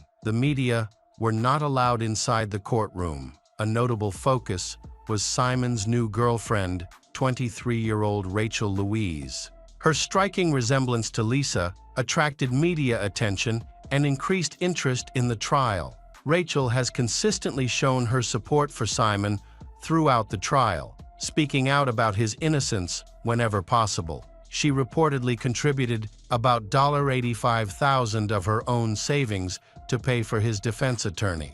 The trial took place and lasted 4 weeks, starting on October 21, 2013. Simon's defense claimed that Lisa intended to jump over the railing due to her ongoing depression, but this explanation seemed unlikely. Material evidence could help clarify the situation.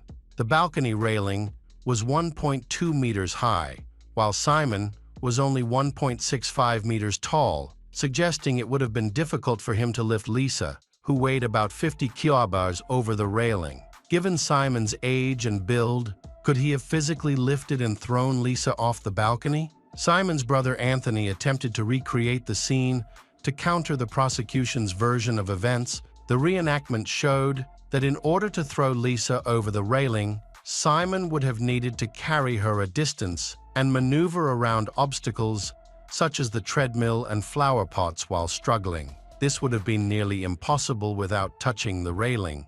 But when the police arrived, everything was intact. Surveillance camera footage from the building showed that the incident took place over the course of just a few minutes, which would not have been enough time to clean up the crime scene. According to Simon, Lisa fell from the balcony. If the couple had argued, there would likely have been evidence of a struggle on their bodies, but none was found. Neighbors reported hearing screaming in the hallway and near the apartment door for over a minute, suggesting that Lisa was unconscious. or that the couple had chosen to resolve the argument amicably, although this is unlikely. The investigation found no signs of trauma other than those caused by Lisa's fall, suggesting that it was unlikely that she had been unconscious due to a head injury.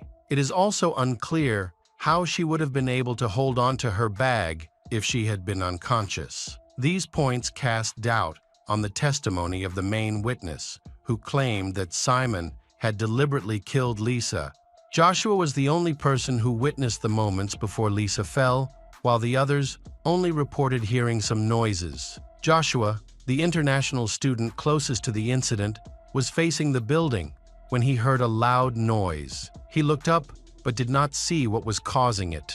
Joshua described hearing loud, frantic screams. He initially thought the screams were someone arguing and throwing something from the balcony. When he looked up, he saw a shirtless man throwing what appeared to be a black sports bag or luggage from the 15th floor. In court, Joshua agreed with Simon's defense that the screams were heard shortly after he saw the man on the balcony. Joshua explained that this all happened in fractions of a second. When asked if his testimony could be inaccurate due to his distance from the crime scene and the timing, he acknowledged that it could be.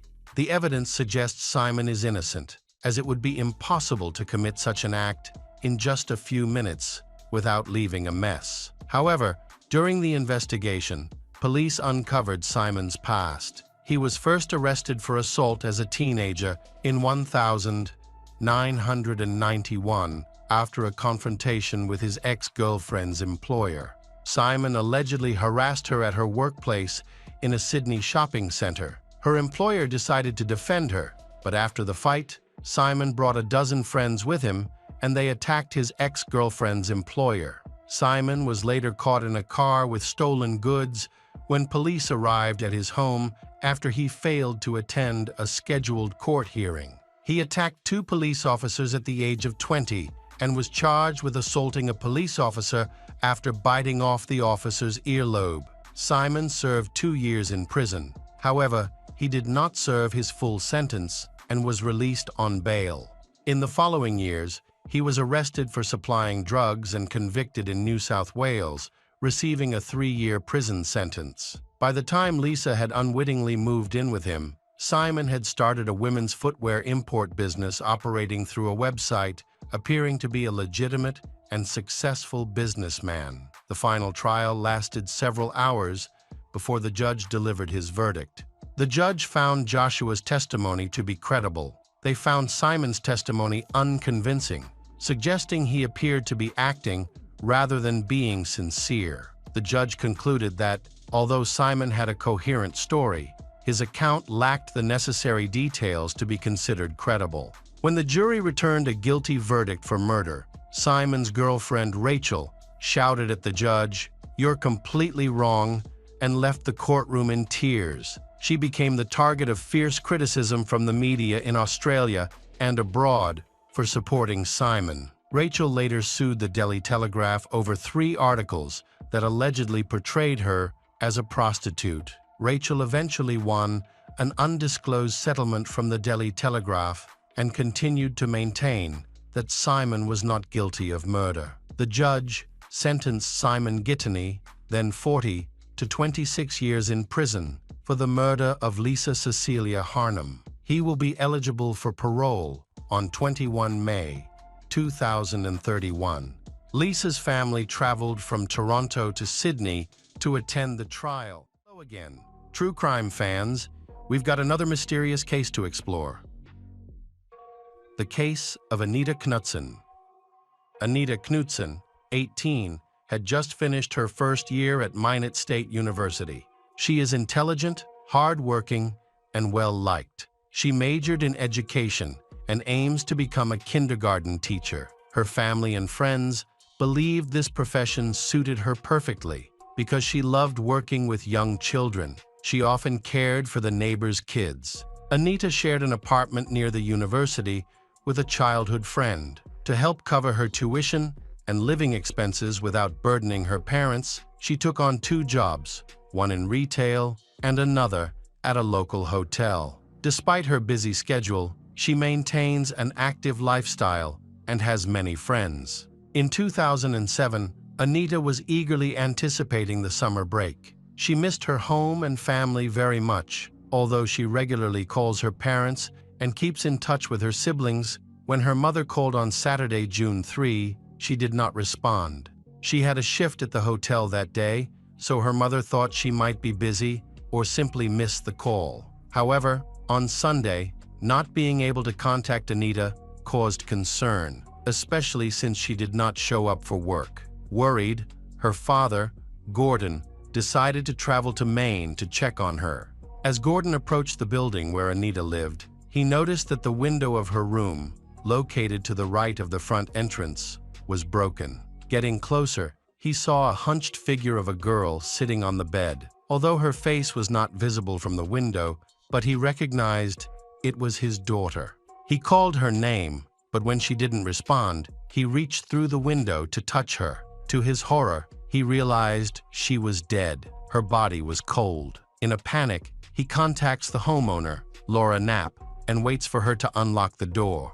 Once inside the room, it is clearly too late to save Anita. The police were called to the scene and determined that Anita had been stabbed twice, once in the chest and once from the side. There were no other signs of injury or struggle. It was unclear whether she had been wearing a robe or if it had been thrown over her after she collapsed onto the bed following the attack. During the investigation, important evidence was found at the crime scene, including Anita's mobile phone and a folding knife covered in dried blood, which was discovered under the blankets on the bed beside the wall. Notably, several of Anita's valuables, such as cash, her laptop, and digital camera, remained untouched. Shows that theft was not the motive for the attack. Investigators concluded that the window was not the entry point for the killer. Even though the window was left open and was wide enough for an adult to crawl through, a maintenance worker named Marty Annell found a window screen on the ground outside the previous night. The screen had been cut into the shape of a capital L. Marty had picked it up with a knife, intending to fix or replace it, but had forgotten about it until Gordon arrived the next day to check on his daughter. Marty later gave the cut screen to the police. Despite the damaged screen, investigators were not convinced there had been a break-in through the window. No evidence of entry was found, and the dusty windowsills, both inside and outside, were undisturbed. This suggests that mesh panel was cut after the murder, indicating the killer likely did not use the window to enter. It appeared the crime scene was staged, and the murderer probably used the door.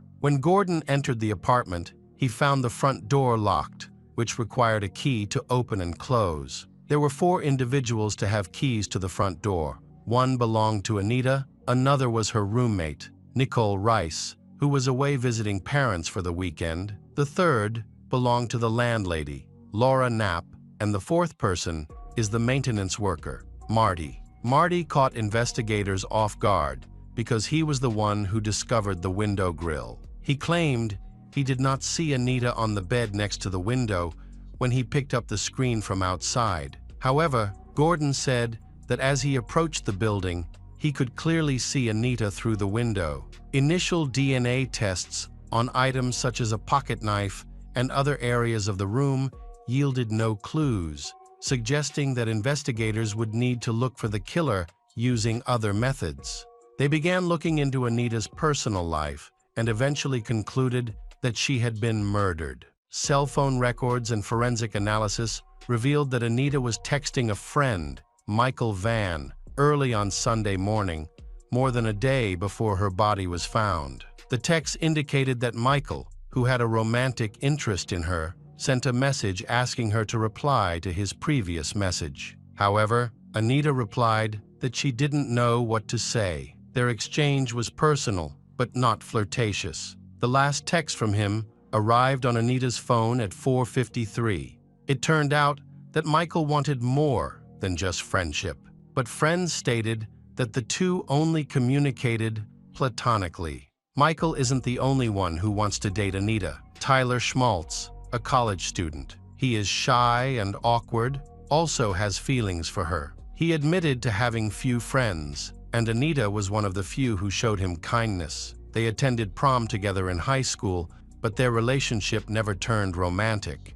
Tyler admitted during a police interview that although he had long liked Anita, that did not stop him from being close friends with her. In fact, he even moved to the same apartment complex to be nearer to her. After the crime, Anita's family found Tyler's behavior unusual. He lingered in the cordoned-off area for an extended period, frequently reaching out to the police for updates. He even created a 20-minute video in memory of Anita and shared it online. Additionally, he organized and took part in fundraisers to cover advertising costs for information related to the investigation. He was questioned multiple times by detectives, and his DNA and fingerprints were collected and compared to those found at the crime scene, but there were no matches. Shortly after Anita was found, a witness reported seeing a man running away from the crime scene around the time of her murder. The police shared a description of this man and attempted to locate him. A local resident came forward, stating that he regularly jogged along that route at the same time. However, this lead was eventually set aside. Meanwhile, a construction crew working in the adjacent building had a clear view of Anita's apartment complex. DNA samples were collected from all the workers, and none matched the evidence. Investigators interviewed people close to Anita, including her close friend and roommate, Nicole Rice. The two had been friends since high school and were very close at the time. Nicole insists their friendship is still good and disagreements between them were only minor. In contrast, those who knew Anita described their relationship differently, suggesting that they argued frequently. Anita's father, Gordon, revealed that he had installed a lock on her bedroom door just a month before her death because she was worried about her safety at home. Many speculated that Nicole felt jealous of the attention Anita received, not only from their mutual friends, but also from the boys who were interested in her. Anita was uncomfortable with Nicole frequently inviting men over to their apartment and leaving them alone in her room for a day or two. Anita's friends were aware that Nicole sometimes had heated arguments with these men that turned into insults. Additionally, text messages from Nicole indicated that she was misrepresenting their relationship. In one message, Nicole stating that she was almost never at home and that she had everything in place. The police reported that over 4 people were interviewed and several DNA samples were collected from Anita's nails, the window, and the knife. At that time, these samples did not match any known individuals, but were preserved for future analysis. The investigation has not identified a prime suspect and has ruled out several individuals. For instance, Tyler was cleared from the suspect list. Although his behavior was deemed peculiar and his feelings for Anita could be seen as obsessive, there is no evidence that he was involved in the crime. Detectives concluded that this was not a case involving emotions. They also believe that the perpetrator did not enter through the window.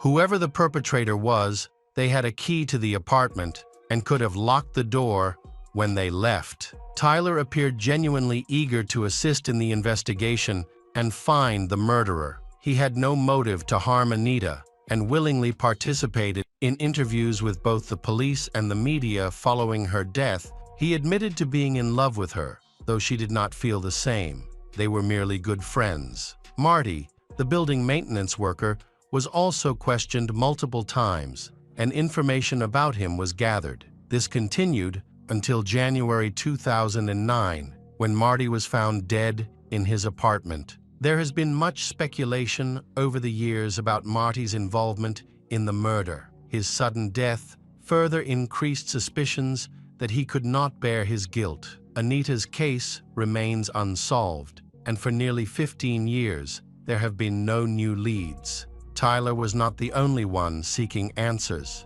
Anita's family also gave interviews and shared any information, even small details, that might help resolve the case. Anita's brother Daniel, who was very close to her, died in April 2013 from emotional pain after her passing. The family believes that the death of his younger sister and his longing for her led to his severe and prolonged depression. Anna, the youngest sibling, said that Anita's passing had a serious impact on Daniel, making his life no longer the same.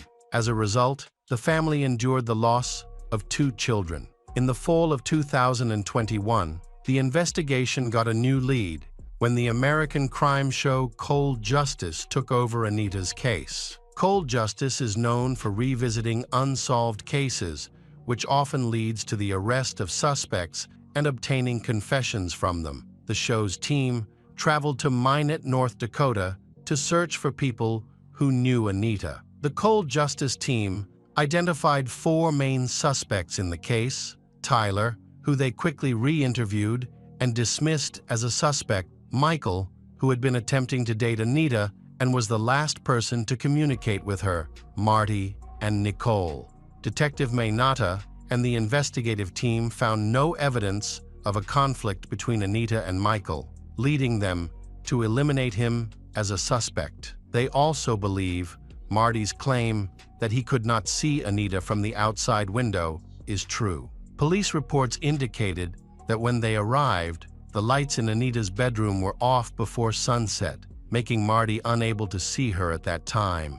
With Marty no longer a suspect, attention turned to Nicole. In 2021, she was arrested at the Maine Air Force Base, where she worked, and charged with the murder of Anita. The sheriff of Maine testified in court that after 15 years of investigation and following various leads, they had finally taken the suspect into custody. Nicole was taken to the Ward County Jail. 2 lead detectives were assigned to Anita's case and had been investigating it for the past few years. Thanks to Cold Justice's assistance, the case has made new progress and now has an arrest warrant for Nicole. Nicole was released on $125,000 bail and is currently awaiting trial. She has the support of her husband, who has encouraged her to drop the charges. However, authorities presented strong evidence suggesting her involvement in the murder. As the investigation begins, it becomes clear that Nicole is the only person in Anita's life with whom she has conflict. Text messages between them revealed increasing hostility. Friends noted that while Anita and Nicole were very close in their youth, their relationship had soured after moving in together. Witnesses recalled arguments involving alarm clocks and fish tanks, saying Nicole had called Anita derogatory names over the years. Nicole initially avoided arrest due to her alibi. Her parents claimed she had spent the entire weekend of June 2 to 4 on their farm, which coincided with the time of Anita's death. However, a witness reported seeing Nicole at a bar about 45 minutes away from town on June 2, 2007. Nicole later told that she had returned to her apartment to get some clothes. During a preliminary hearing in late 2022, Detective Talbot presented statements from people who knew Nicole and Anita at the time of Anita's death. He pointed out inconsistencies in Nicole's testimony, which led to her being retried and questioned as a suspect. A shocking detail was revealed by Nicole's ex-boyfriend. He recalled that at a party after Anita's death, friends of both confronted Nicole and asked her about what had happened. In a drunken state, Nicole laughed and claimed she was guilty in front of everyone.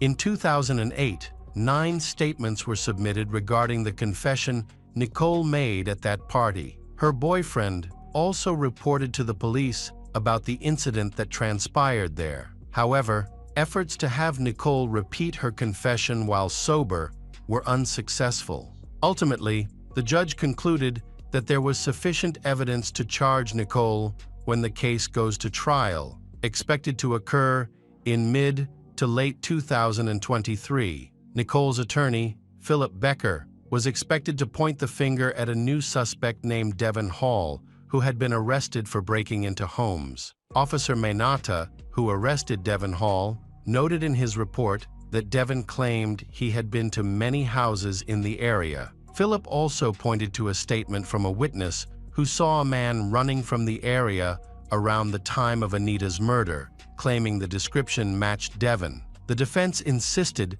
that it was Devon who broke into the apartment and killed Anita. However, a number of reports from previous investigators and even FBI analysts supported the theory that Devon was not involved. Investigators ruled out Devon as a suspect after receiving video evidence of him being at the railway station in Minot on the evening of Anita's murder.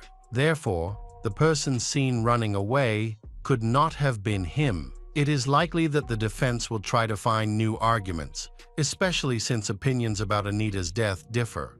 The prosecutor's office believes that Anita died early in the morning of June 3, shortly after sending her last SMS. If Devon was the killer, then Anita must have died much later, after he had already arrived by train on the evening of June 3. Based on the information released in this investigation, the case against Nicole remains unclear. No trial date has been set at this time. If Nicole Rice is convicted, she faces a sentence of life in prison without parole.